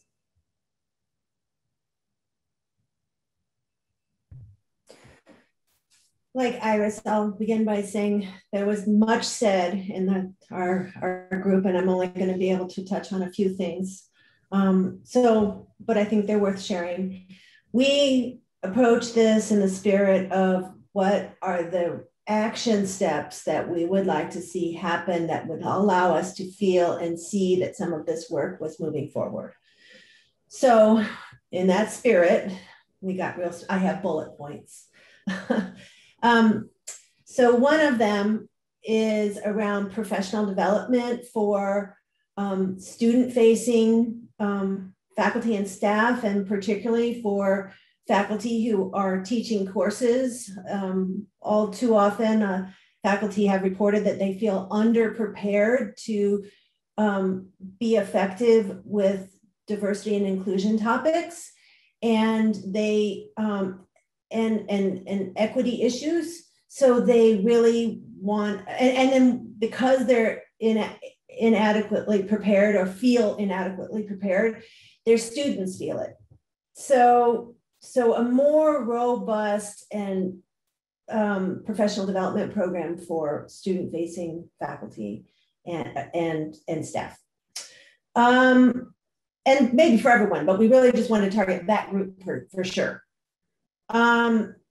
We also recognize that we want to attract and retain faculty of color, and some additional examination of our promotion and tenure practices and how they serve us as a community in general, but more specifically how they are disadvantaging our communities of color and faculty of color. So we need to do a better job there, we think, and some work, and really intensive work there. We also are really invested in student success. And if we are able to, which we are able to, attract underrepresented students from underrepresented communities and from communities of color, we need to double down on our investment in their success, including making sure that they have mentors, ensuring that they have robust research experiences and applied learning experiences, and all the things that we know that will help them be successful. And that's going to cost us some money, but if we can help these students be successful, we'll be moving significantly in the direction of being a more racially just community. And then the last thing is around faculty and staff hiring and new hires, and trying to figure out creative ways to work with the unions so that we're not, if we make new hires and we have to have a retrenchment in our budget, then we lose these new hires because of seniority. This is a matter that was important in relation to working with the unions. I'll stop there. Thank you so much, Amy. I appreciate it. Two more folks, delighted. So AG, would love to hear from you. And then after AG, Alyssa.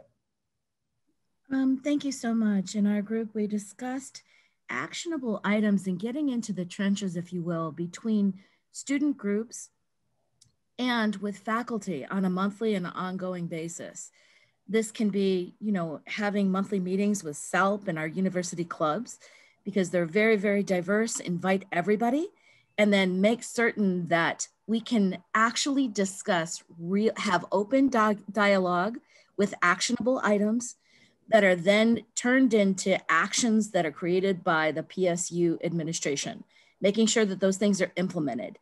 One of the biggest things that we are also facing, as a student with disabilities who happens to also be a woman and a minority and a US military veteran, what I'm facing on a regular basis is all kinds of discriminatory practices at PSU, conducted by multiple different departments. And it's based on implicit and explicit bias, bystander behavior. It has negatively impacted every aspect of academics. And as a matter of fact, we with disabilities aren't even included in much of the dialogue or newsletters or publications or anything else that's being put out. DRC is absolutely tone deaf to what's going on with us, as is global inclusion.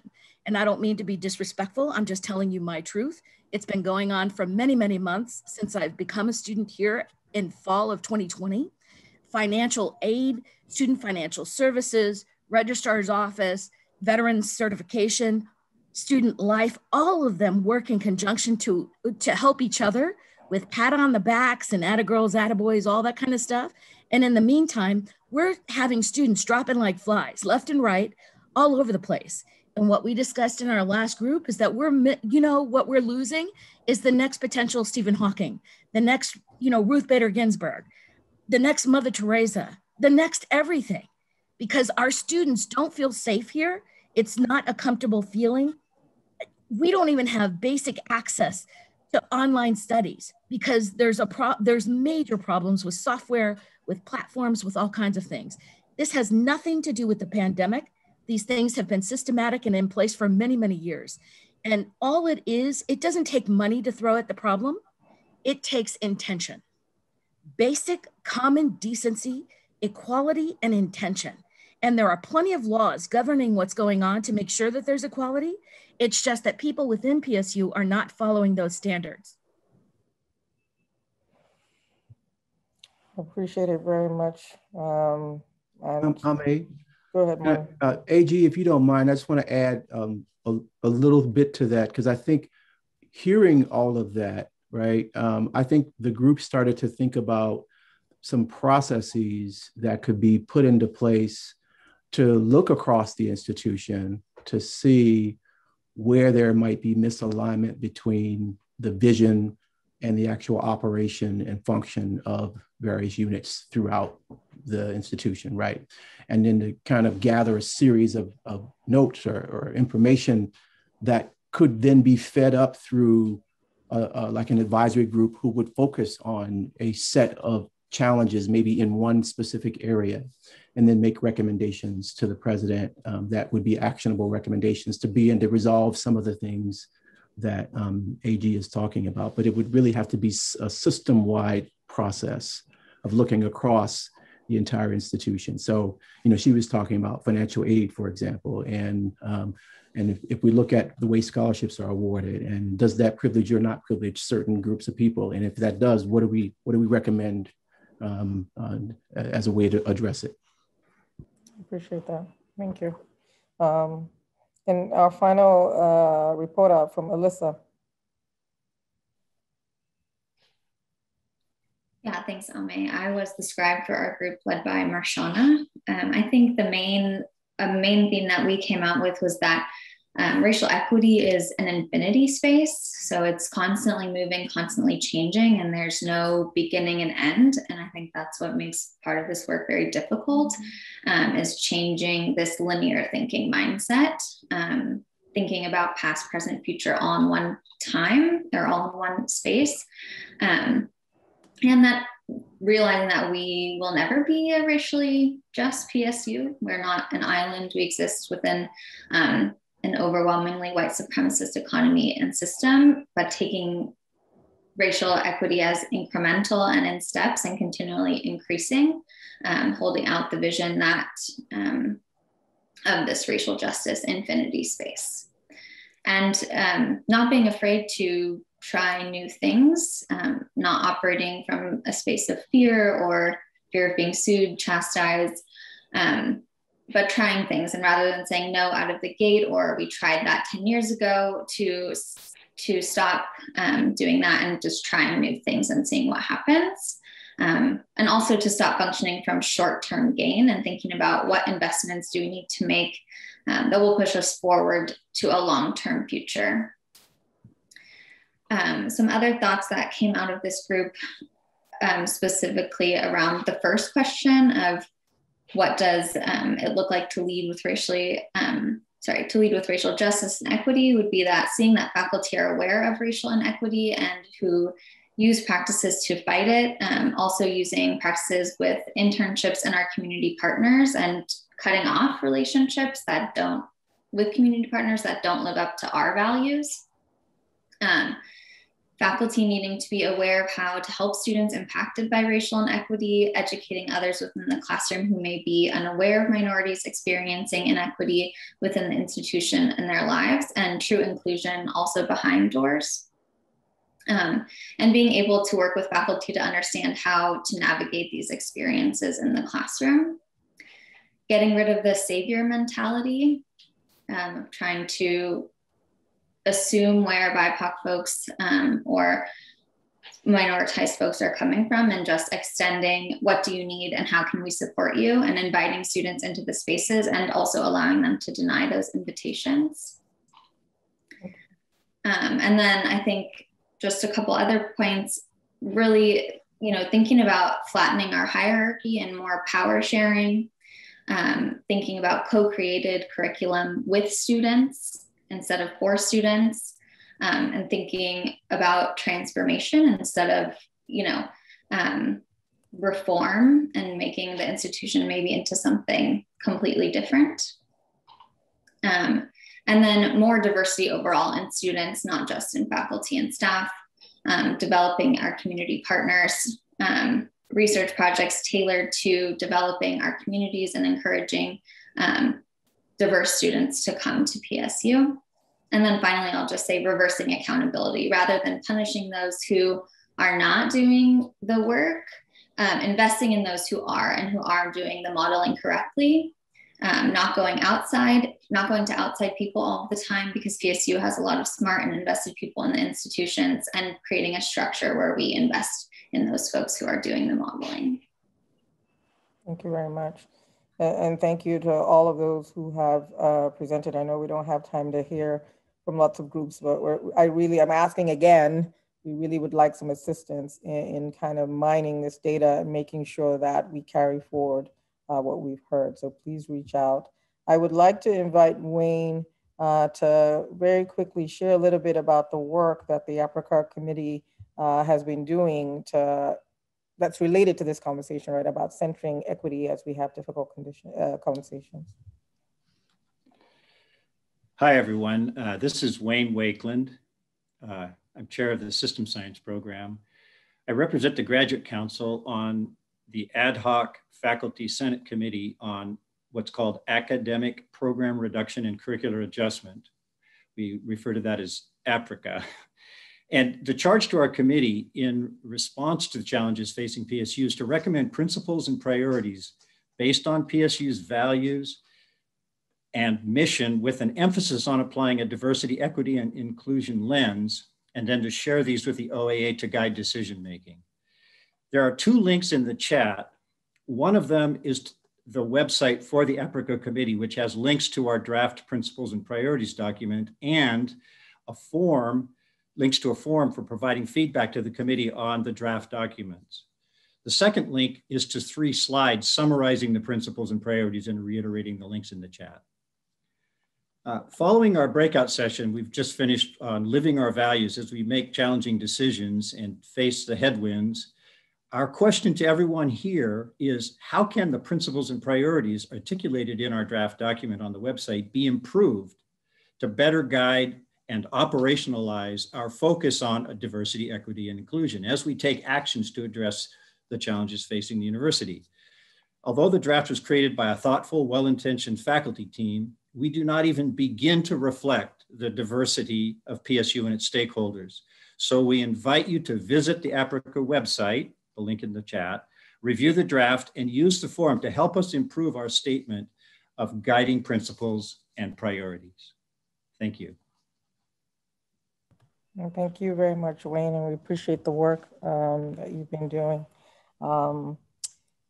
So as we talk about moving from rhetoric to action, as we talk about implementing the task force recommendations, I've talked about this in kind of micro spaces since I got here, but I thought it would be important to say this at a campus-wide forum. And so as we look ahead, there's a dual strategy that we're engaging with, and I thought it would be helpful to make that explicit.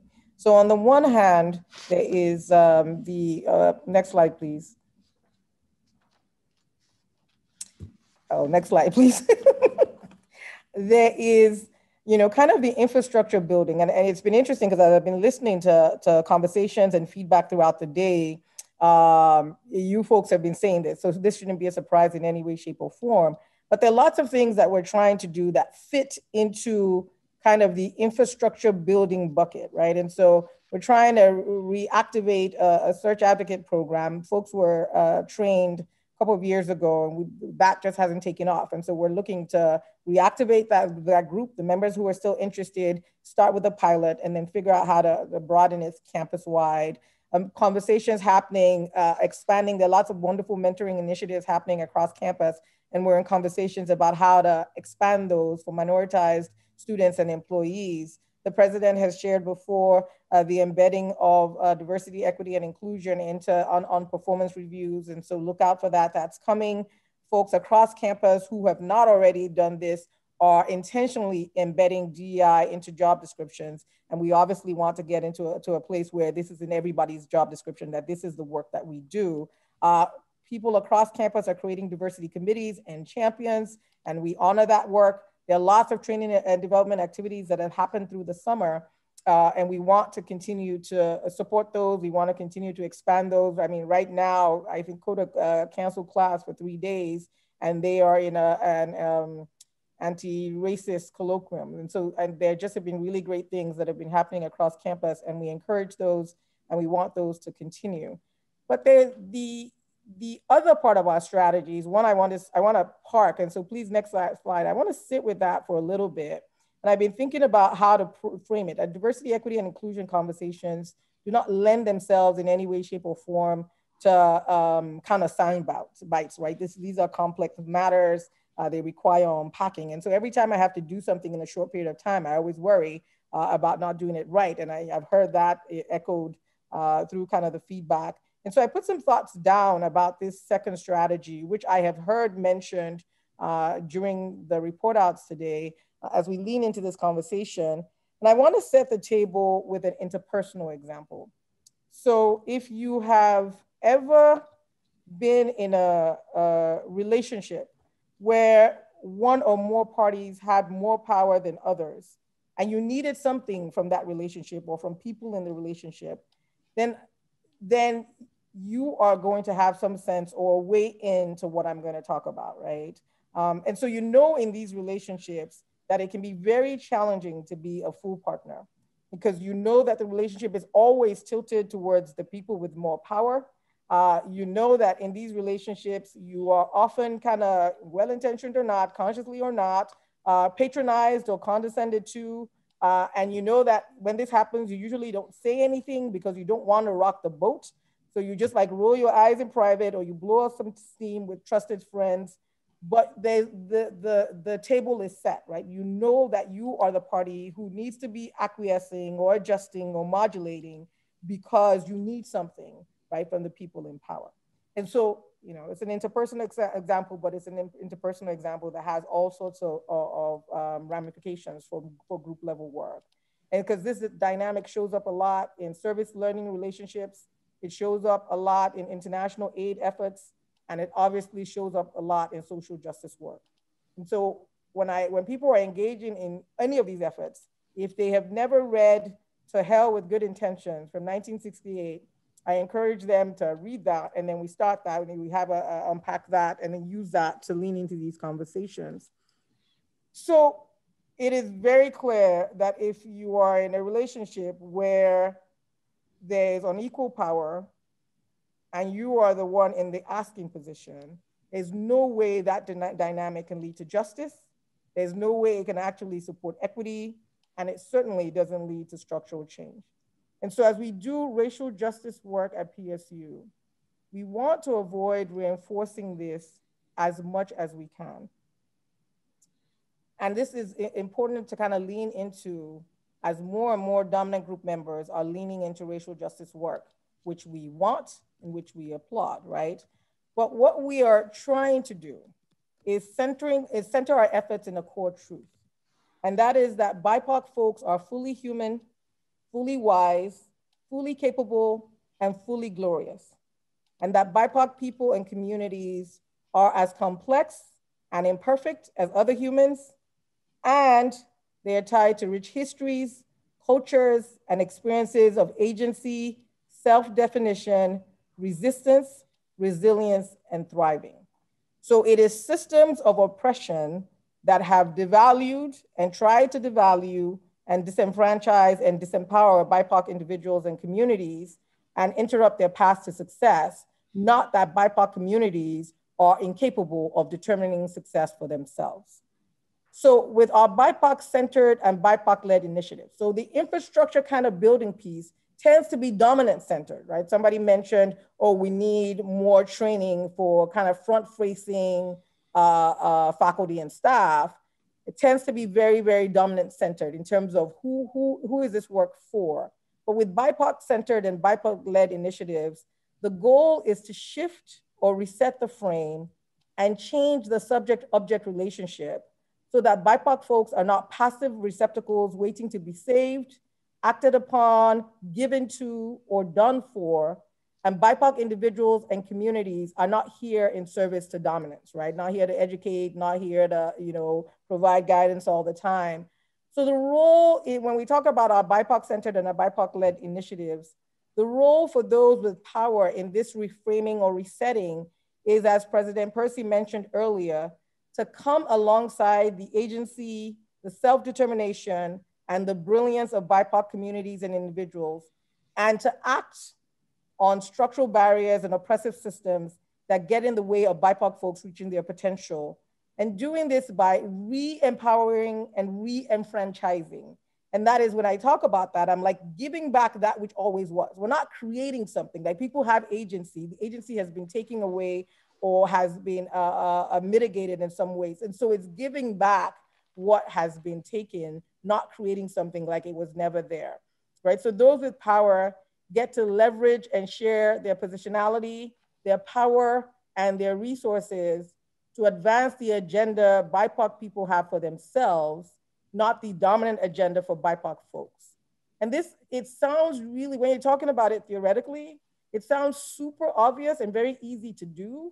But if you scratch the surface a little bit anywhere across the nation and globally actually, you will find that it's actually quite rare and is really very challenging to do, right? And so to some of the report outs that we've heard, we're not naive about this. We recognize the redundancy that is in systems, right?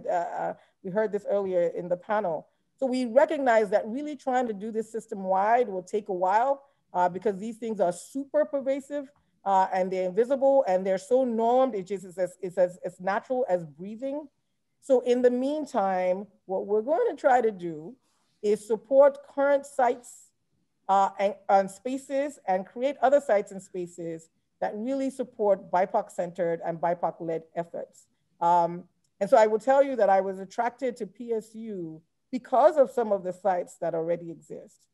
SGRN being one, Diversity and Multicultural Student Services being another. If you have never been in a place where your narratives, your lens was never at the table, you wouldn't understand how critical this is. But if you belong to an identity or you have experiences that are never on the table, never fully understood, where you never really feel seen, then you will understand how revolutionary this approach actually is. And maybe you understand why it doesn't get done a lot. And so we honor all of the current existing efforts. We want to continue to come alongside them. We're looking to add some more. The work that's starting to happen with BIPOC faculty around the racial justice nexus, thinking about the future of BIPOC communities. These are all of the things that you're going to see us leaning into more and more. And so the roles of dominant and non-dominant groups looks very different in these two spaces. And so infrastructure building, dominant folks, that is an opportunity for dominant folks to really kind of lead, right? As we talk about structural change. But when we're talking about BIPOC-led and BIPOC-centered agendas, the role of the dominant folks is to come alongside and not try to set the agenda or try to lead. And so we're gonna try to, it's a dance, right? And these two kind of the dual strategies are talking to each other and engaging with each other and negotiating. But I wanted to say it in a kind of public space that you will see us leaning into these efforts very clearly. And so thinking about opportunities for us to lean into this work, and again, next slide, please. We've heard this over and over again. and I've given a couple of shout outs to President Percy, but I will give one more. This is the first institution that I have worked at that the president had racial justice as his highest priority. I've worked at other institutions where the president had it as a high priority, and other institutions where the president has not really had it as a priority. And I can tell, right? You can tell the difference in the way this shows up, right? And I personally, I find this really courageous because this is not something easy. So if you're looking for a quick win, if you're looking for great awards, if you want to be a hero, you don't really pick racial justice because this is work that will humble you. If you're going to do it right, this is work that will continue to stretch you and push you. This is work that doesn't have a clear endpoint. Oh my gosh, look, we've arrived. And so I think it was super courageous for the president, I haven't said this to President Percy, to lean into this. And because he decided to do this without having all the answers, right? He doesn't have all, he's on a journey like all of us. He doesn't have all of the ways to fix it, so to speak.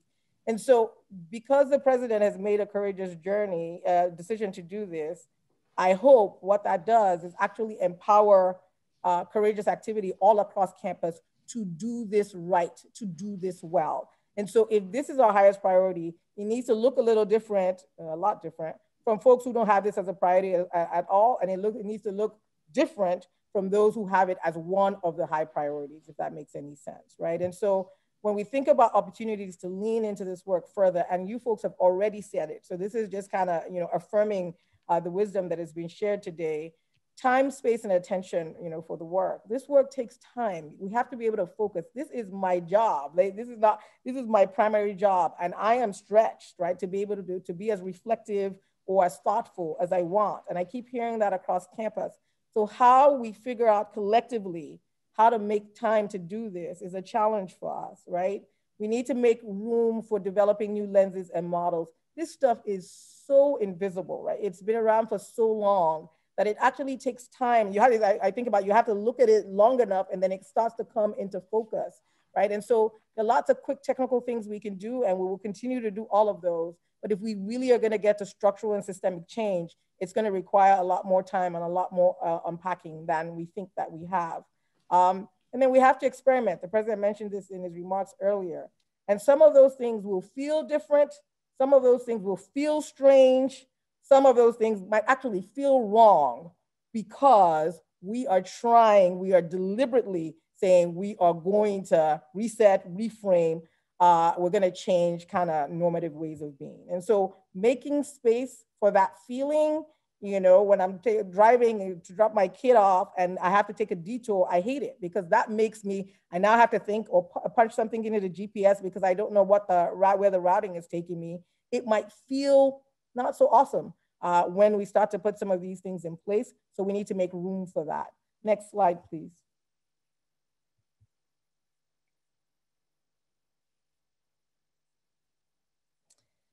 Folks, no, sorry, please, you can please go back to the one, thank you. We've been talking a lot in Intercultural U about discomfort and how discomfort is such a critical part of the work. And so we've got to figure out how to share discomfort. And we have to figure out how to expand our capacity for discomfort in the work. And that's the only way we can have like rich, kind of authentic conversations that support transformation. And one of the things that has been helpful to me, and so I share, is that when I can see the pain in a person's anger, if you just see anger, then your threat response is activated, right? And then, you want to leave, you want to push back, you want to, you want to figure out, how this conversation doesn't happen. But when I can see pain in people's anger, when people are struggling because they just really feel invisible or they feel unsupported, then I'm able to kind of work through my own kind of defense mechanism to kind of stay there. Because, and I tell folks all the time, and it doesn't feel great, but I was like, folks just don't understand. They don't get it. And even that is a clear reminder of privilege, right? Because the fact that you don't understand or I don't understand means that I have privilege. And so I don't have to have those experiences. So even that, oh, well, meet people where they are and people don't understand is again, reinforcing that people are having differential experiences by virtue of their privilege. And injustice is painful. Injustice is maddening. injustice is terrifying. So it's kind of hard to, be experiencing injustice and then figure out how to comport yourself and, say it so nobody's offended. It's really hard to do. And so remembering pain in anger, remembering the power of discomfort in this journey is something to lean into. And then because this is long-term work, this is hard work. And I like to say, like, people don't get awards for showing up. We don't get awards for using the right words. We don't even get awards for wanting justice, right? This is about doing the work. And so we have to find out some ways to sustain ourselves. The question earlier from the panel about, what do we do when we're stuck and hopeless, and how do we sustain ourselves for the long haul? I just appreciated the responses that we heard. This is going to take longer, I think, than anybody thinks. And it will be harder than we expect. But we're going to stay with it and we're going to do it. So next slide, please. And so this is the thing that, so we flipped the script a little bit, because what we heard was action, action, action. So usually you do the visioning and then you do the action. And so we did both of those at the summit. But in terms of the work of the task forces, we asked people to lean into the action piece. So get into the recommendation piece. But this is the piece that we haven't done. So we have outputs from the summit, right? You folks got to envision what 5 years would look like. And so 1 second, please. There's somebody at the door and I'm not sure. Give me 1 second.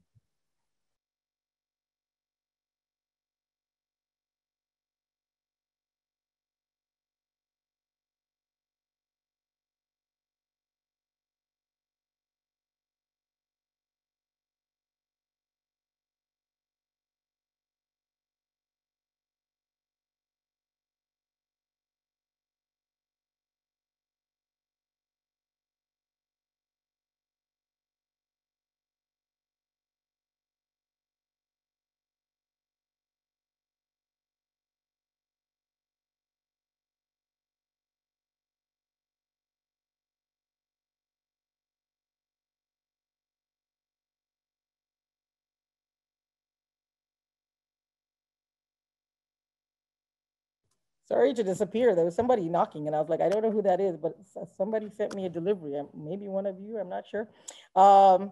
So we haven't done the mining of the data yet. And we wanted to ask a version of the question again today because a lot has changed since October.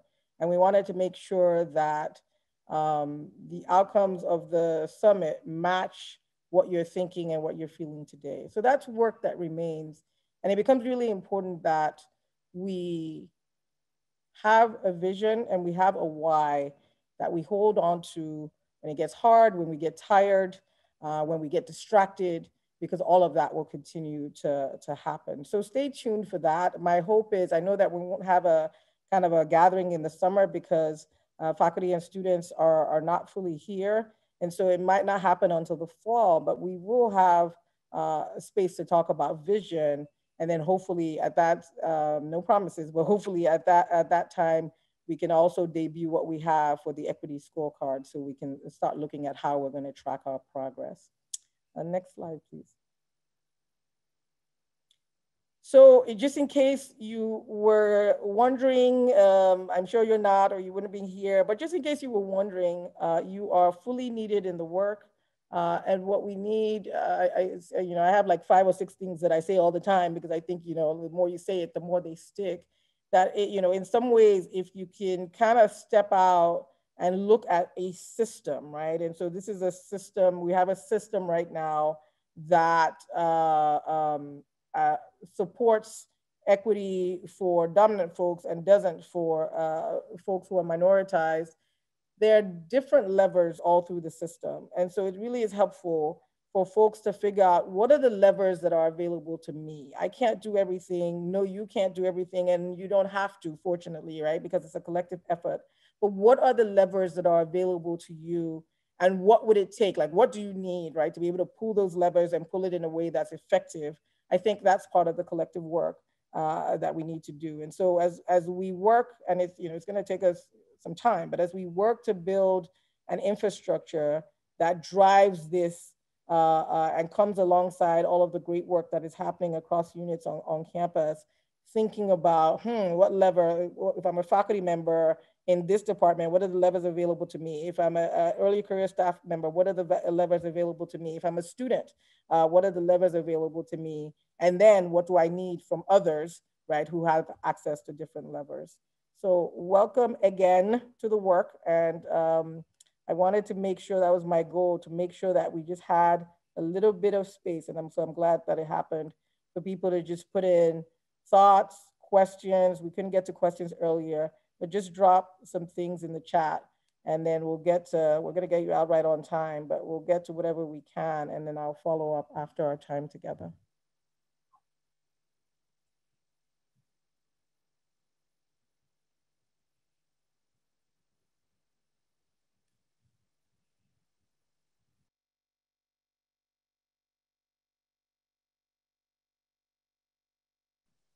I'm seeing love to Kimberly for the image descriptions. Kimberly does a great job.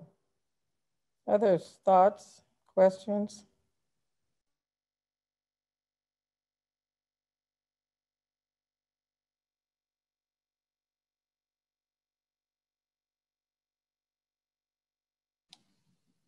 I'll just say thank you. This is an important event, and I'm really glad that I was able to participate, and I will be a little different moving forward. Thank you. Thank you, Wayne.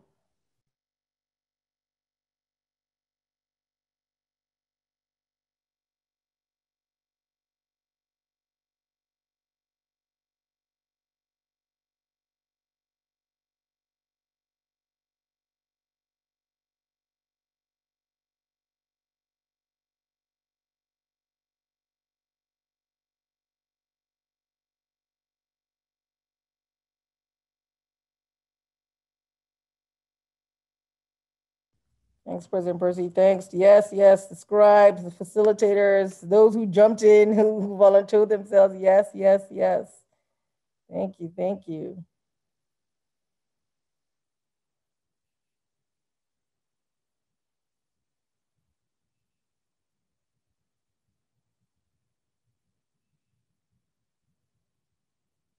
Thank you. Yes. Yes, please, can you please put up the special thanks slide? Yes, thank you to all of those who've worked so hard to pull this together, including you, for making this your morning. Thank you for making the time.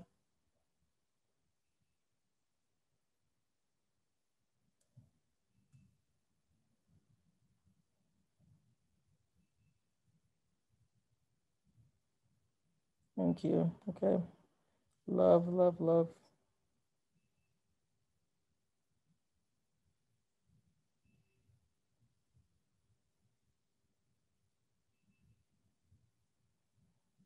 Thank you all.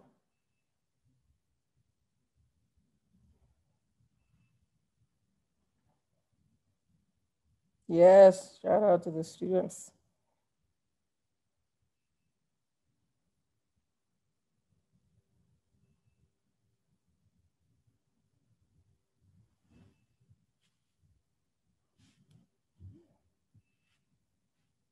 Yes, thank you. Yes, time to reflect in. Yes, yes, yes, yes. Concrete, I love that. Yes. Yes. Yeah. Yeah. President Percy, I'm sorry to put you on the spot, but the Jason Washington Memorial has come up several times. Would you like to take a minute to speak to that? Yes, we've been working with the family. We wanted to do this in conjunction with the family. We wanted to design the scholarship that it was in a way and for a purpose that met the family's interests and what they thought would be appropriate, and also talking to them about moving forward with the memorial. So we're still committed to doing both of those things and working with the family to make sure that we do these things in a way that aligns with the feelings, interests, and of the family. And also for our own community. But we are working with the family on that right now. Thank you.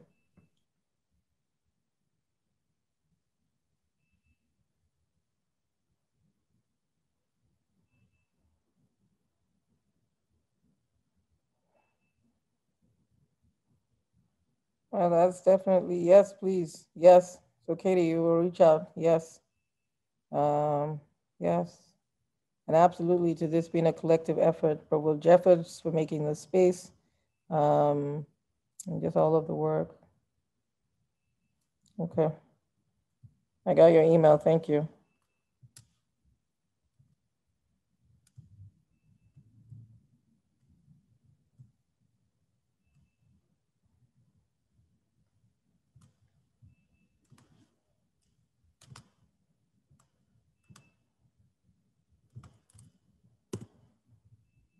Okay. All right, I'll give it another minute and then we'll let folks go on with their day.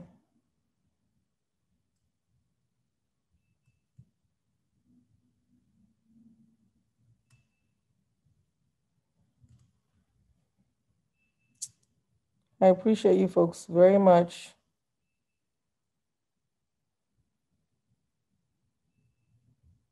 Thank you, Katie.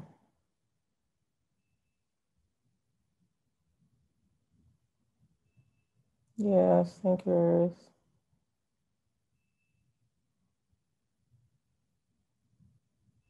Thanks, Andres. Thank you all. Appreciate your time. Appreciate your focus. Appreciate your commitment. We're going to need all of it. So, take care of yourselves because we need you at the table. Have a wonderful rest of your day and be well. Oh.